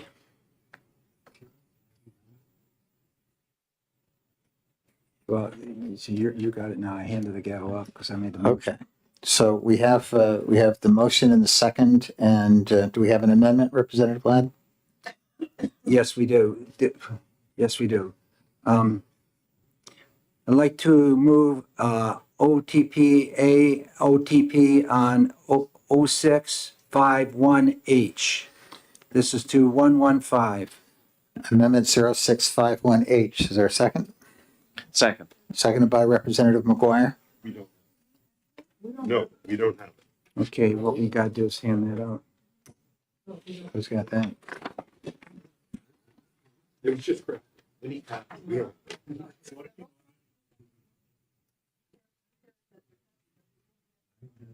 No, I got one right here. Jen, can we get some copies made of this, please?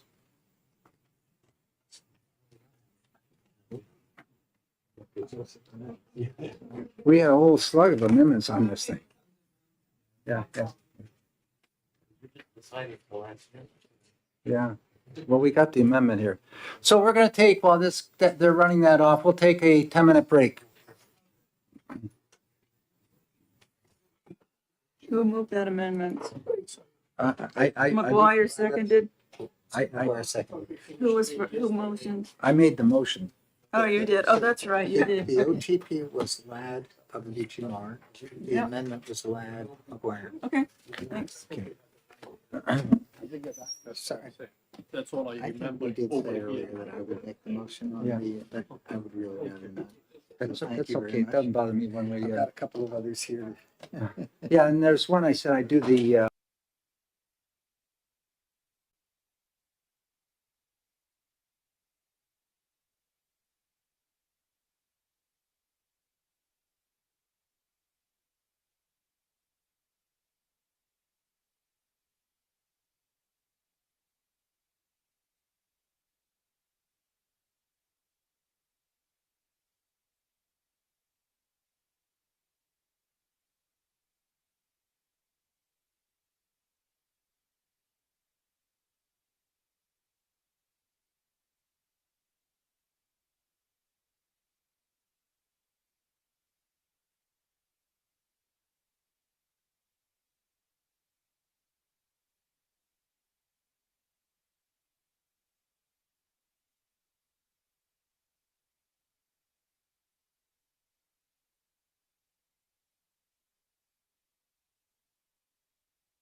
Okay, I'd like to call the committee back to order. We're going to resume executive session on HB 115. I'm sure everyone benefited from the brief recess, so I'm going to call on Representative Ladd to speak to his motion on Amendment 0651H.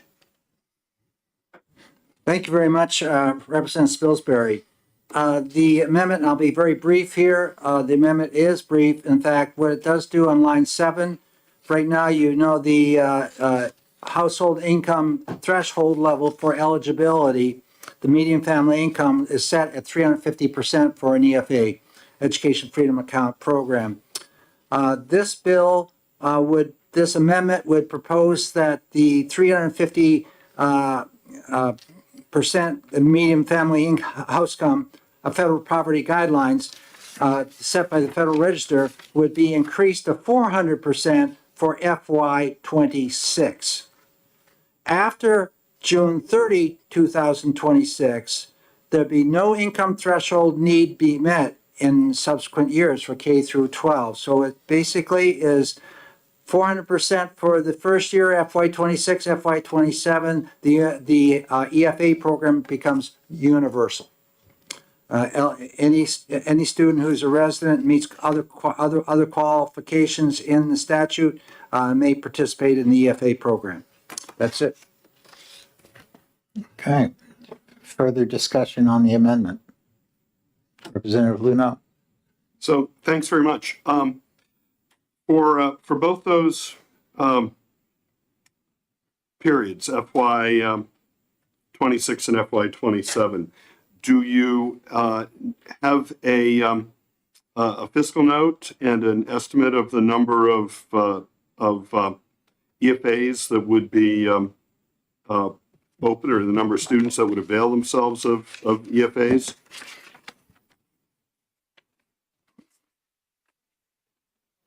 I mean, a fiscal note would be very helpful. I believe Representative Ladd is going to speak to your question.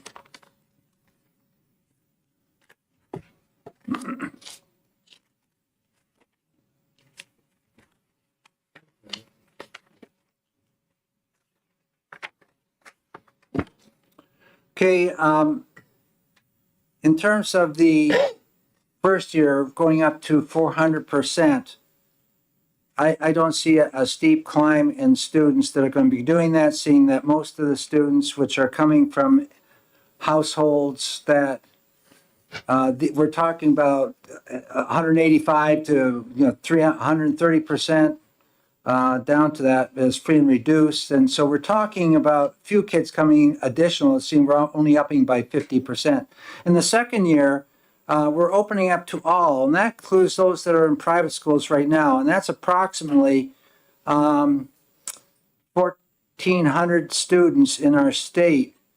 Excuse me. DOE data number of students in New Hampshire non-public schools is 17,670. That's the number of students, of which I see 9,000 of those not eligible for EFA, seeing that they are non-residents of this state that are attending private schools to the tune of 4,990 students. And wait, hold on. I was recognized. Representative Ladd is speaking. And we also have some students that are already in the program. And the preschool population, which is not eligible, is around 1,500 students. So in looking at that, I can see that I would subtract out those 9,000 students which are not eligible, seeing that I've just mentioned why. We're talking much less. I know that there's been some that say, oh, it's going to be $100 million that's going to cost us. I think that's incorrect, very incorrect, as we're talking about thousands of ineligible preschool students, out-of-state students, and we're talking about students already in the EFA program. And we're assuming every eligible student would take an EFA, and that's not the case, and it's never been the case in any state that's had EFA programs. So I think the figures are absolutely blown out of proportion here in terms of the costs you say this program is going to cost. The average cost per pupil state, federal, and local spending is around $26,000, while EFA average costs are around $5,200. I see a huge savings there. And further, average state adequacy education grant funding for FY24 was $6,177, while EFA grant average was $5,204. I don't see this as a program that's going to cost regular education any kind of issue in terms of funding, streams, etc. At the very, very maximum, the maximum it could cost would be about $11 million in the second year when we open up to Universal.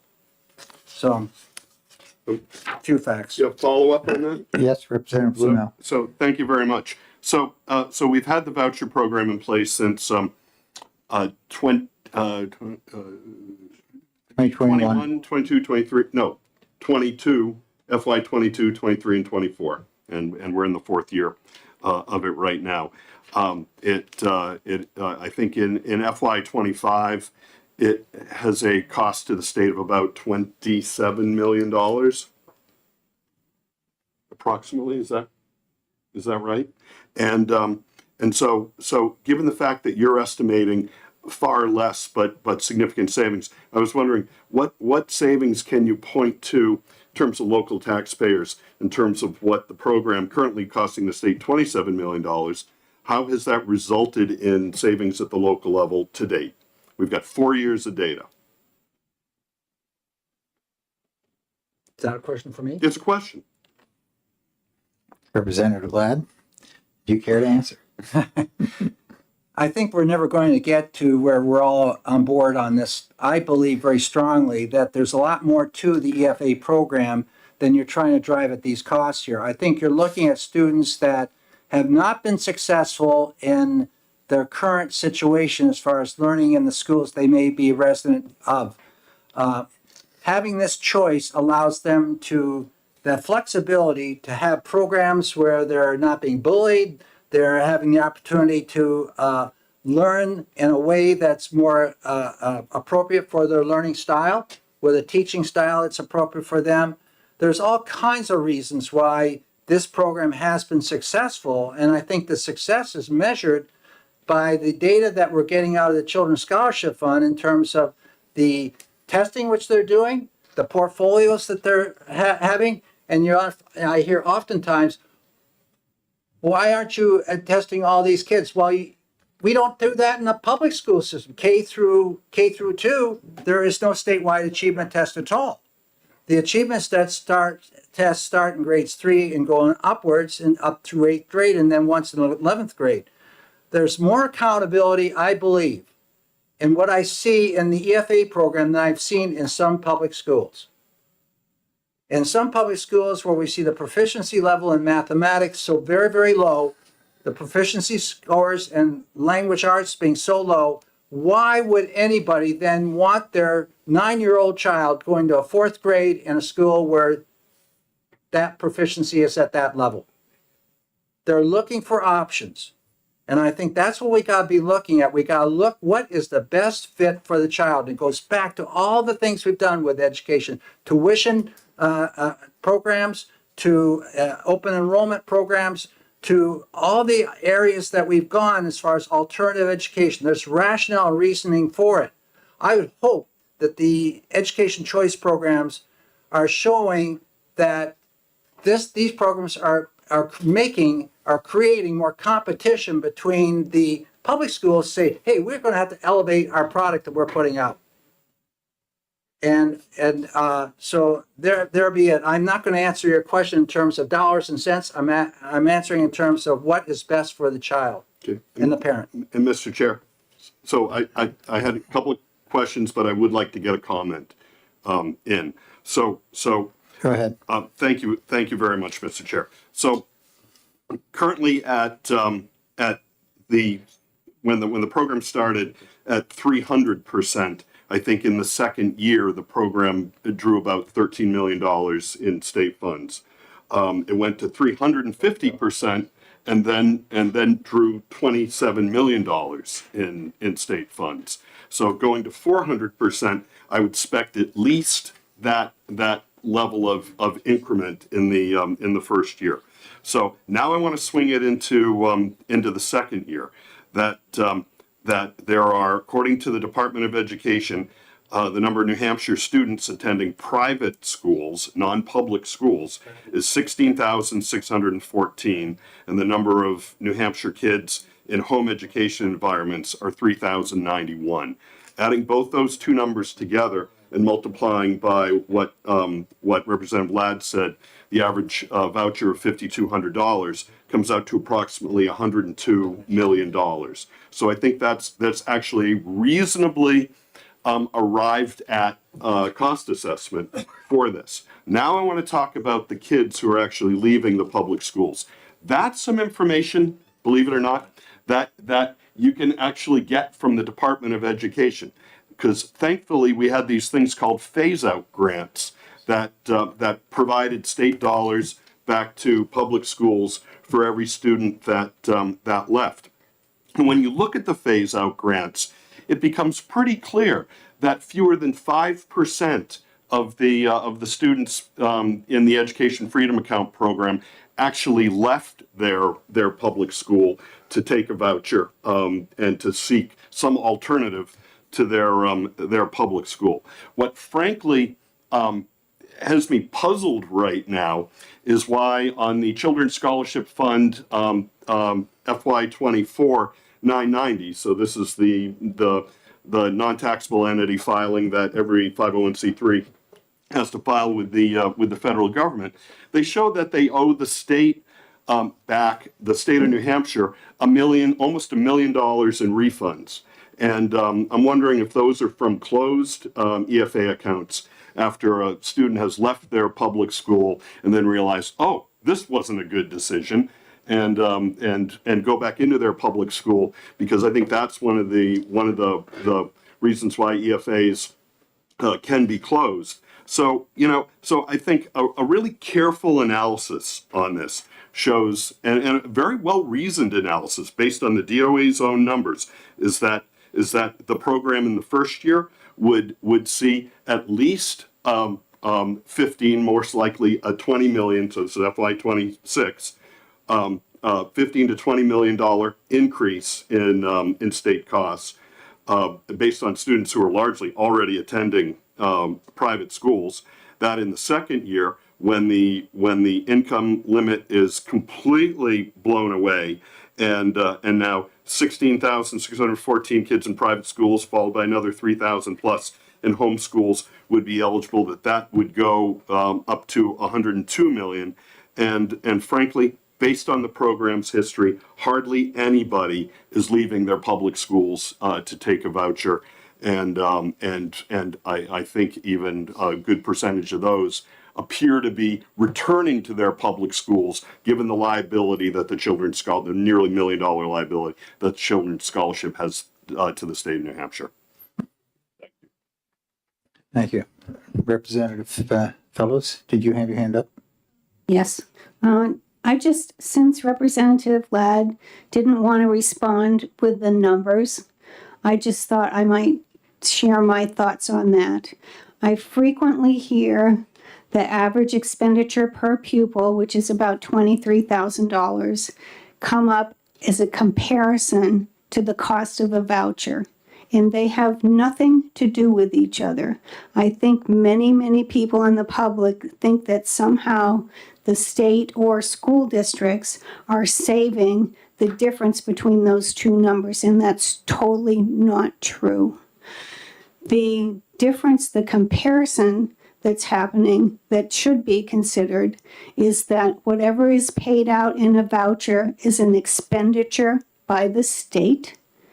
And if that student came from a school district, then some amount of money, which could be anything from $0 to $13,000, could be subtracted from the state adequacy grant going to the community that student came from. And those are the two comparisons. There is no savings going on. It costs the state money. if the student's coming from a public school, it's that municipality could be losing money. So this is not a win-win for anybody, except for the people, many of whom have high incomes, that would be receiving these vouchers. Thank you. We have several comments here. I'll take them in order. Representative Popovich Muller and Representative Dry and Representative Colcom. Thank you. I just wanted to make sure that we all understand what a voucher is, especially for the members of the public that may be watching these proceedings. A voucher is a payment directly from the state to wherever the money is being paid. The EFAs are not vouchers. Now, I cannot stop anybody from calling them vouchers. We have the right to call anything we want. But if we use the generally accepted definition of voucher, this does not apply to the EFAs. The EFAs are payments to the parent. The parent then can use those funds they receive from the state to pay for any qualified educational expenses. The huge difference in this case is that the state does not pay for that, whatever educational expense. The state pays the parent. The parent then decides to pay somebody else. This has a huge impact in terms of legal understanding of what the term is. And again, I would not use the word vouchers to go forward, but I will not object to my colleagues continuing to use it. Thank you. Representative Dry. Thank you very much. I think you seriously underestimate the homeschooling community when you assume that all 3,000 of them would jump at the chance to get an EFA. They haven't jumped now, and I don't think they will jump later. It's not a monolith, and I think you do disrespect to the independent thinking of homeschoolers to think that we would all run and jump after that immediately as a group. Representative Colcom. Thank you, Mr. Chair. If I could, I would just like to ask Representative Luno for some clarification. If I understood you correctly, you said the phase-out grants and how many students have left is fewer than 5%. Was that fewer than 5% of the state total of students? No, it's fewer than 5% of students with in the voucher program. It's far fewer than 5% of the number of students in the state. Okay. I mean, there's 160,000 students in the state, so Correct. 5% That's why I wanted clarification to understand what you were referring to. Thank you. I would just suggest there's a lot of facts, a lot of statistics and data, and it's very hard in a public forum like this to anchor down what's real. I think we've heard there's potentially 17,000 students. We've heard X thousands of them are out of state or not eligible, et cetera. So I think everyone has done their homework coming to this session today, and you've got your own understanding of what those trade-offs are. And I don't think, dueling facts is going to help us progress this afternoon. So if you think you're bringing something new to the discussion, please, by all means, raise your hand. And if it's just the dueling facts, I think we've all done our homework. Representative Damon. Thank you, Mr. Chair, and thank you for your level tone. The student outcomes that we don't track in EFA students in New Hampshire, but have been tracked in a number of other states. Can you hear? That's unusual. Is that better? Sorry. The student outcomes that we don't track, EFA student outcomes in New Hampshire, in other states with similar programs, the outcomes have been dismal. When they have been tracked, they have not shown comparable results to public schools, to the point that a number of states have stopped tracking outcomes because it looks so bad for those programs. I don't know why we wouldn't want to know how our students are doing in whatever educational environment they're in. So to that end, at a minimum, and I do not support the expansion of this program, but as it exists or as it gets expanded, I believe this bill should be amended to require adequate measurement of outcomes, to require an annual compliance review of the accounts to ensure that students being enrolled are the students who are qualified for the program. We're not tracking it, and we are now saying, if this amendment goes forward, that in year 2 and thenceforward, our taxpayer dollars that we can't find enough of for all the bills we looked at today for public education, but we're now saying that it is okay to give these stipends to wealthy families whose children will go to those schools regardless of whether they got the stipend or not. Representative Damon, are children of wealthy families entitled to go to public schools?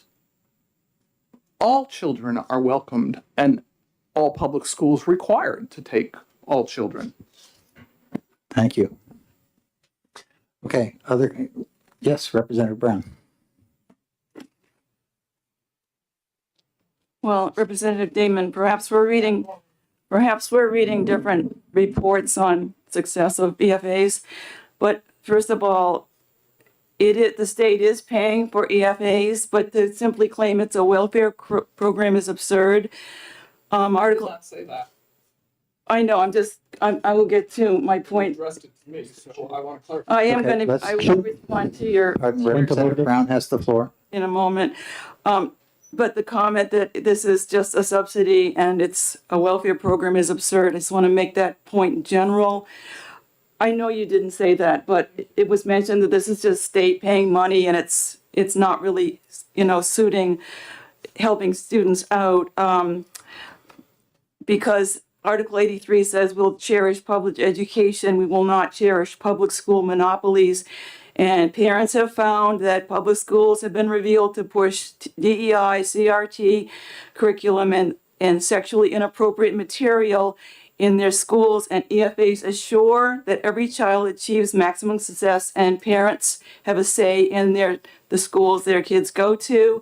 The Progressive Policy Institute reports minority families in particular are flocking to school choice programs around the country, and low-income children have seen, quote, their test scores go up with greater gains for English learners and students with disabilities because it makes it easier for families to choose among a range of schools. Second of all, the claim that EFAs are unaudited is also false. There are 3 criteria used to track EFA success in our state: national tests, statewide assessments, and portfolios. I've heard a number of people, I've received emails from people saying it's unaudited. That's false. In fact, the NEA itself has been very harsh on drill and kill testing, even labeling standardized testing discriminatory and racist, and preferring to go with portfolios and capstone projects. So I can't tell you how pleased I am today to support this bill. Further comments? I have one more comment. Representative Ricky, did you have one? No. Okay. Representative Ladd. Yeah, the issue, I'm real concerned that what bothers me is that when we had the statement that this program is going to cost $100 million, I think that's totally off track. If in fact we had universal for FY26 and universal for FY27, the combined costs would be a little over $17 million, $17.5 million. And when I hear this, our taxpayer dollars, whose taxpayer dollars are these? The taxpayers' dollars. They are my dollars, your dollars, everybody's dollars come together to do this. And I feel that everybody who's paying into our tax system should have opportunity to gain from that contribution, regardless of whether they opt for a private school or some other form of education. I have always been a very strong advocate for public education and will continue to be that. But I'm also an advocate for those students which have not been served well by that particular system and that are served better in other opportunities. So, and lastly, for those students now that are going to be entering as, up to 400%, we have many of those students right now, 350 or lower. But so now we're going to be getting more students which are not participating or receiving benefit from the F&R program. And when you do that, then the amount of differentiated aid they receive is less. So their average cost is not going to be $5,200. It's going to be close to $4,400. So there are a lot of issues here. And as Representative Spilsbury has said, we can get down into the weeds and start talking about all these dollars and gains and this and that. I think the wisest thing for us to keep in mind is what is the best fit for every child. Thank you very much. So I don't want to close off debate, but I would just simply ask that any further discussion focuses on the specific purpose of the bill and of the amendment, which has to do with the threshold, if any, for means testing. And there will be a lot of fruitful discussion, I think, in the fall on retained bills and going into the second year of the session on the ongoing questions of accountability and audits and reporting and so on. And I, for one, fully intend to engage in those discussions seriously.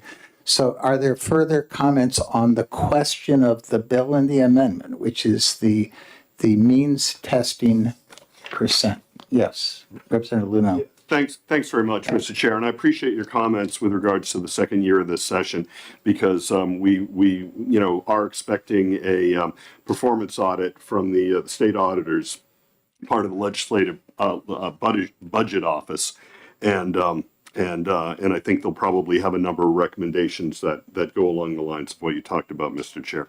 But I want to talk. I want to talk about the $17 million cost estimate that Representative Ladd talked about, and the $102 million that I think I've been very transparent on how I calculated that. And while I agree that maybe not clearly it's an exposure level, I'm not saying that all 3,091 FY25 home education students are going to avail themselves of a voucher, but that adding together the 16,614 New Hampshire kids that would be eligible for a voucher in the universal provision here that attend private schools, plus the 3,091 who attend home education programs, would be eligible. That you multiply that by 5,200 and you get the 102 million. But if we just sort of, said, all right, somehow this universal part is going to be between 17 million, what Representative Ladd said, and 102 million, that you could take a look at what that would mean for our public schools and for our taxpayers. And all we have to do is go back to the spreadsheet we got after lunch on House Bill 563. And I think at one point our conversation looked to column N, which is the fiscal capacity disparity aid, which is currently $13 million total statewide, even less than what Representative Ladd is talking about in the lowball estimate. What I would say is the lowball estimate on the voucher expansion. Certainly, it's far less than the 102 million that I think is much more reasonably calculated and fully transparent on how I calculate that number. But if we went with the 102 million, seriously, you could take all of the towns, all of the taxpayers that are in these 40 towns that qualify for fiscal capacity disparity aid, and add another zero onto the end of that number. So the folks in Keene, rather than Keene receiving 324,000, it would be 3.2 million would be their increased contribution from the state and reduction in local property taxes that support their school. And you could go down each one of these places and see a significant increase. And it would, going back to all of the things we talked about, the burden on our local taxpayer. Well, here's $102 million that I think we could use to provide some property tax relief and ease the burden on our property taxpayers. And this program, I don't think is certainly not the solution to that. Thank you. I think if there was a consensus that there was a $100 million exposure, then the views of the committee might be different, but there is no consensus. Any further comments? Yes. Thank you, Mr. Chairman. If I could just address, the issue seems to me that we're not talking about a voucher system, we're actually talking about parental choice and the options that are given. So I want to just testify to my own personal experience. When they cut music from my district because of the budget constraints in 1993, we had no choice with our children. We had a single school that was offered, nothing else to do, and my children who needed music were a family of musicians, were not given the option, so we pulled them out and we homeschooled. If I had had this account, I would have still had my wife, the accountant, and she would have used this to send my children to opportunities and to places that they could not otherwise go. We could have taken advantage of Concord School of Music and things like that without even spending what was being offered to us, because we had a very frugal, we were a single salary, a teacher who was inadequately paid, as all teachers are, and my wife, who had no salary. She was the homeschool mother.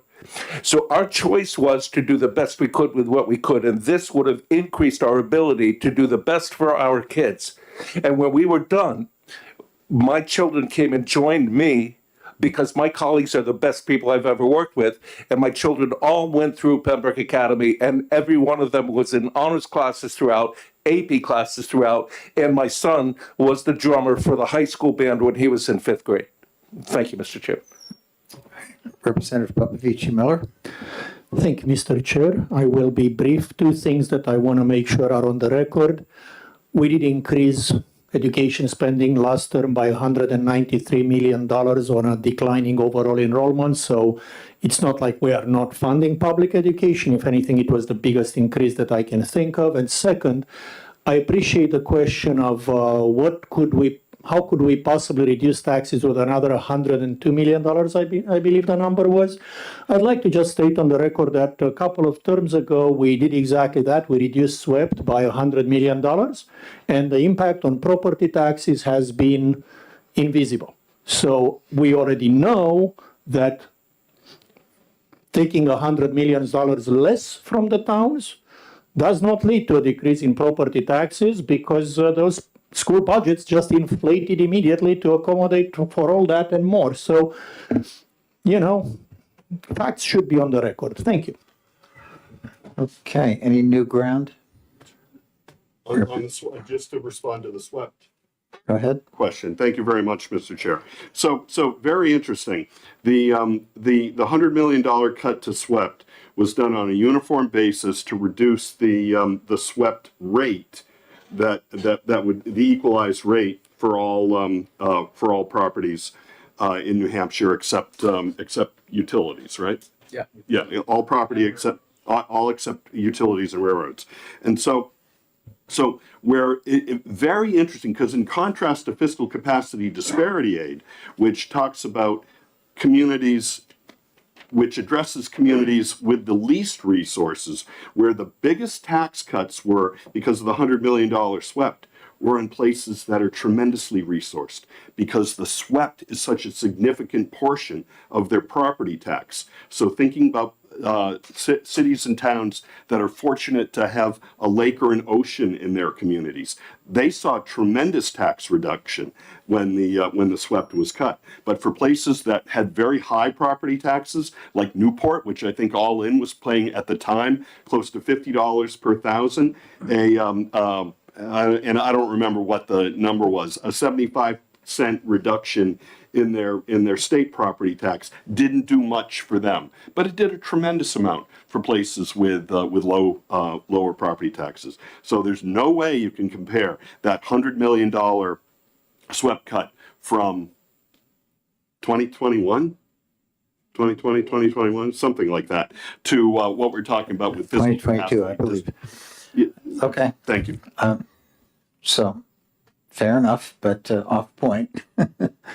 Representative Ames?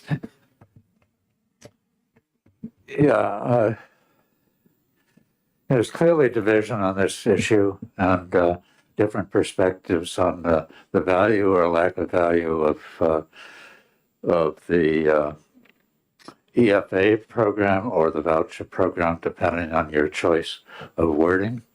And the division is hard to negotiate. And there's a great deal of unknown about the consequences of lifting the current cap from 350%. A lot of our discussion has focused on speculation around how that would play out.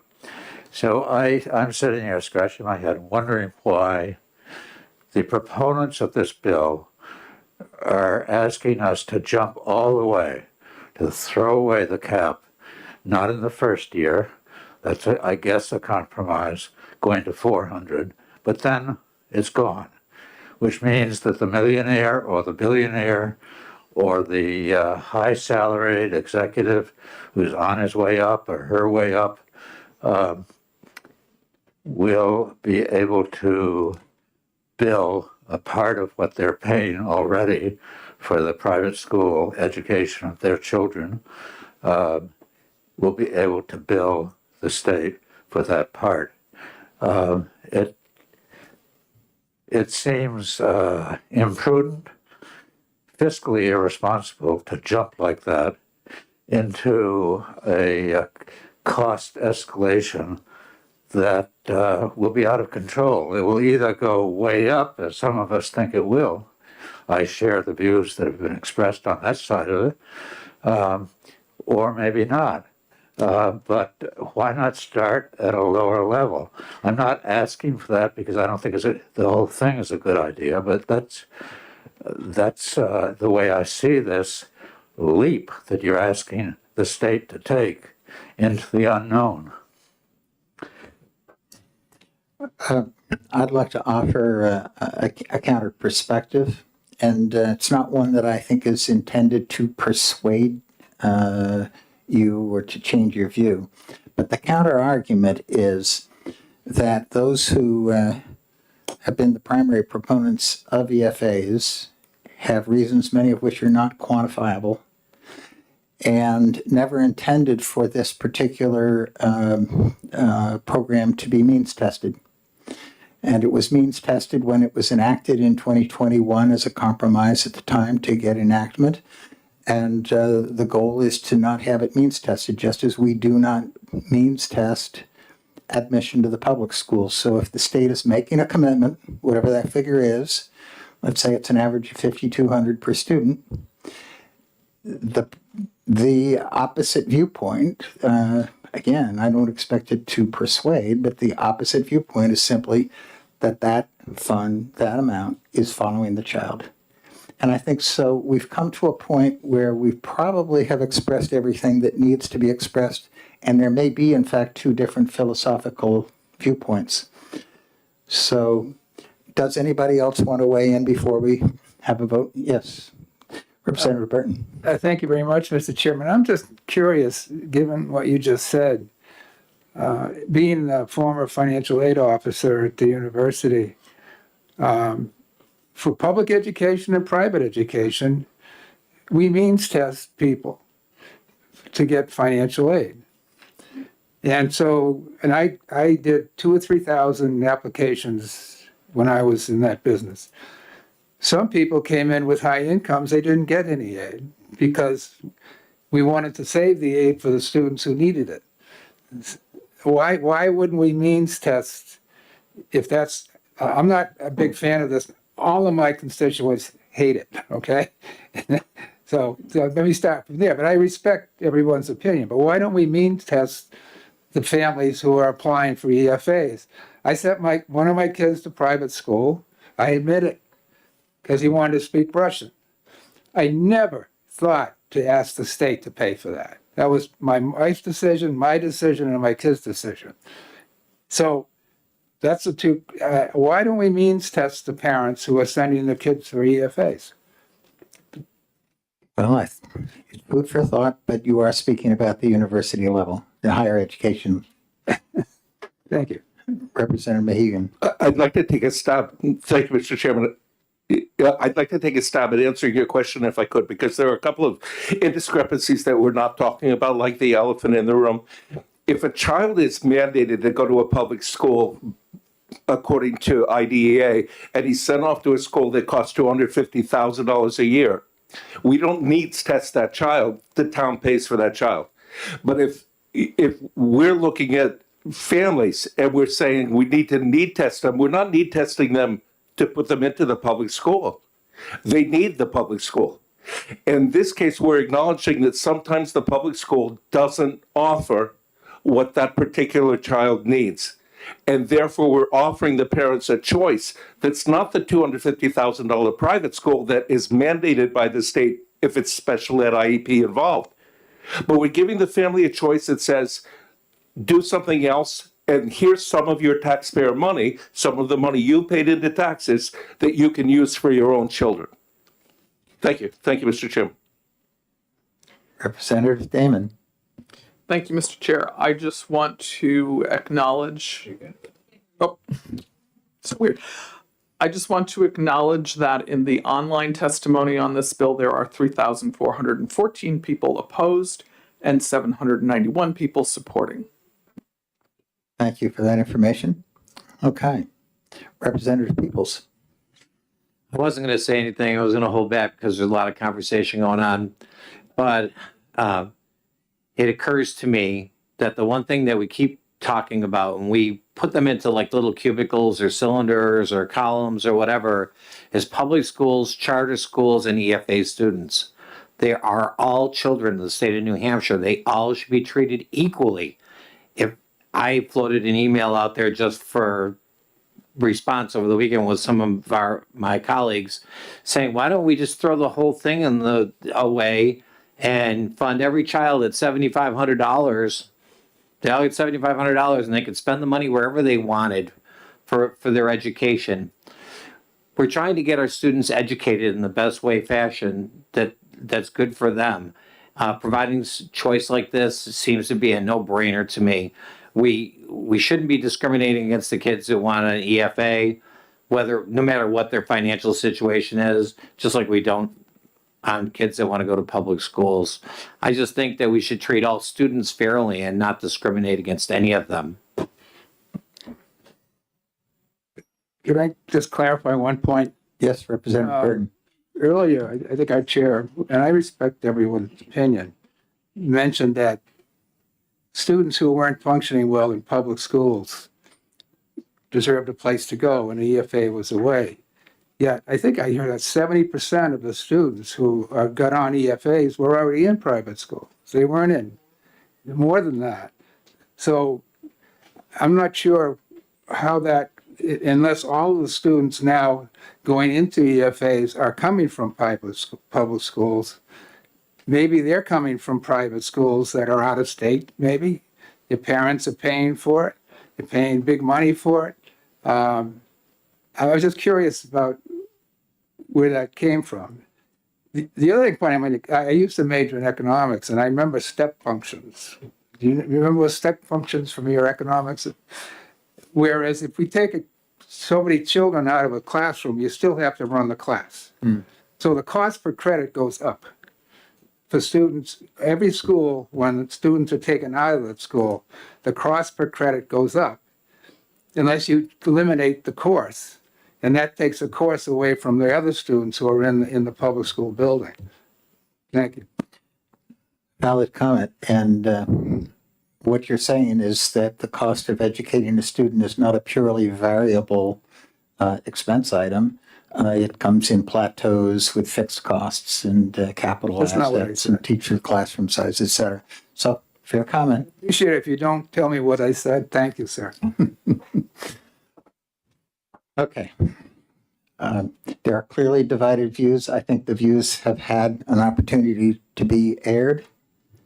And so if there are no further comments or questions, it's time to call the roll on the amendment. Yes, Representative Bricky?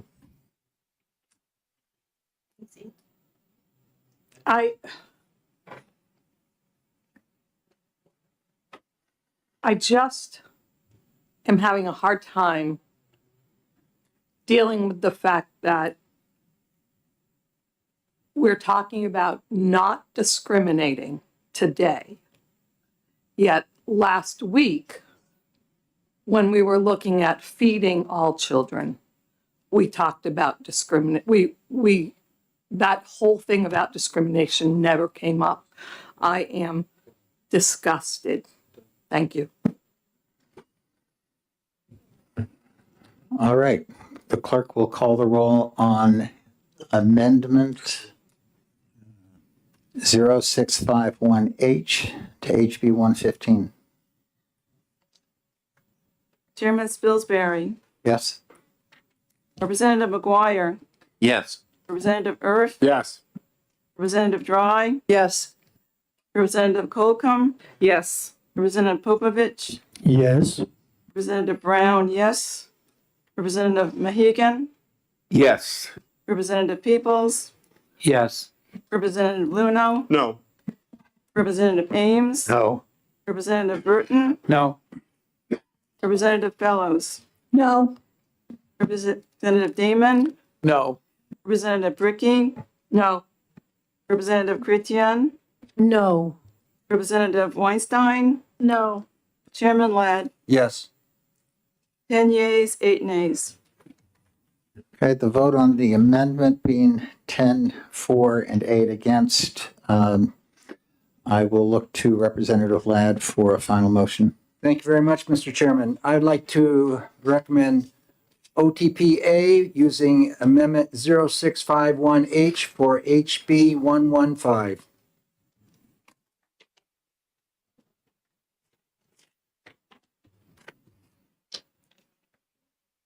Gotta get a second. Okay, second on the motion. Second. Second by Representative Erf. Thank you. I have no further discussion. No further discussion? Any other comments? I'm sure there'll be further discussion, but not right now. I think that will be welcome in an appropriate time. Thank you. Okay, see no further discussion. The clerk can call the roll. Chairman Spilsbury, Yes? Representative McGuire, Yes. Representative Earth, Yes. Representative Dry, Yes. Representative Colcom, Yes. Representative Popovich, Yes. Representative Brown, yes. Representative Mahegan, Yes. Representative Peoples, Yes. Representative Luno, No.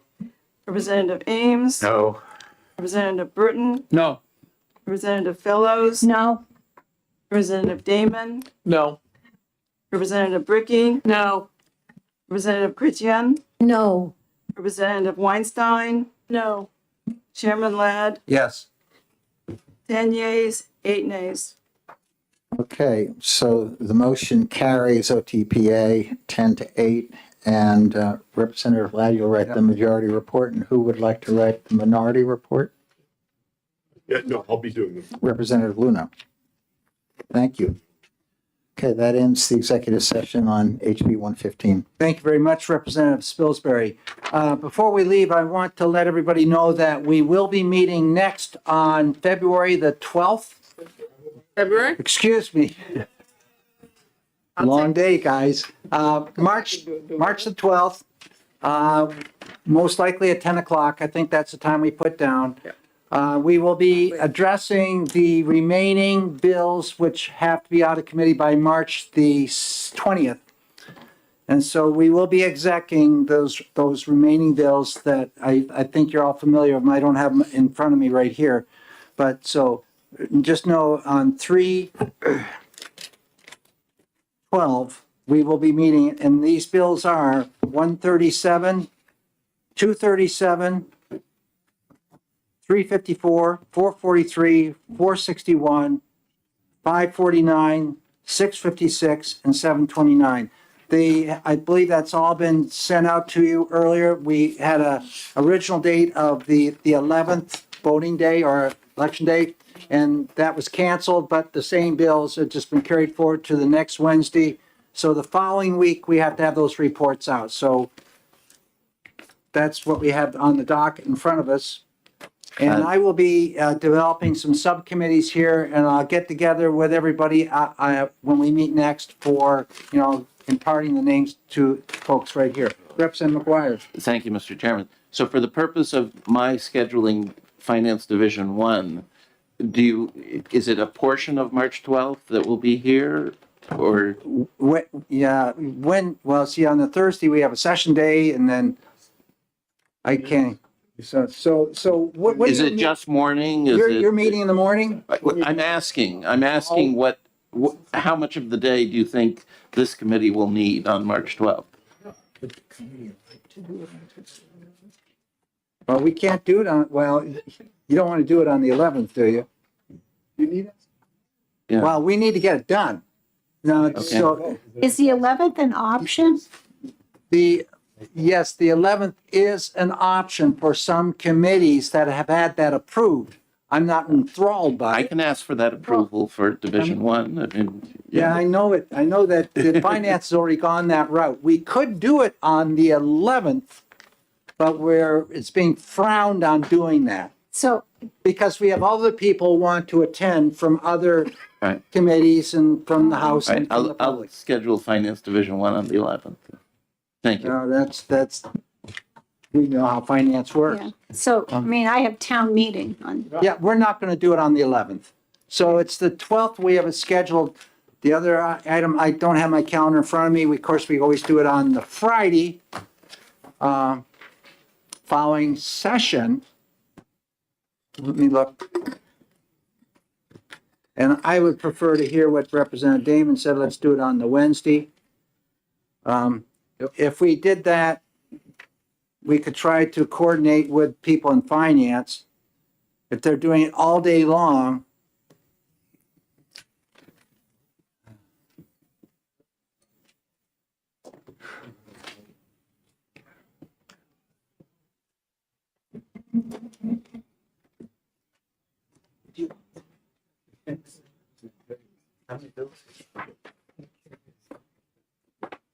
I think we're wiser just staying with the 12th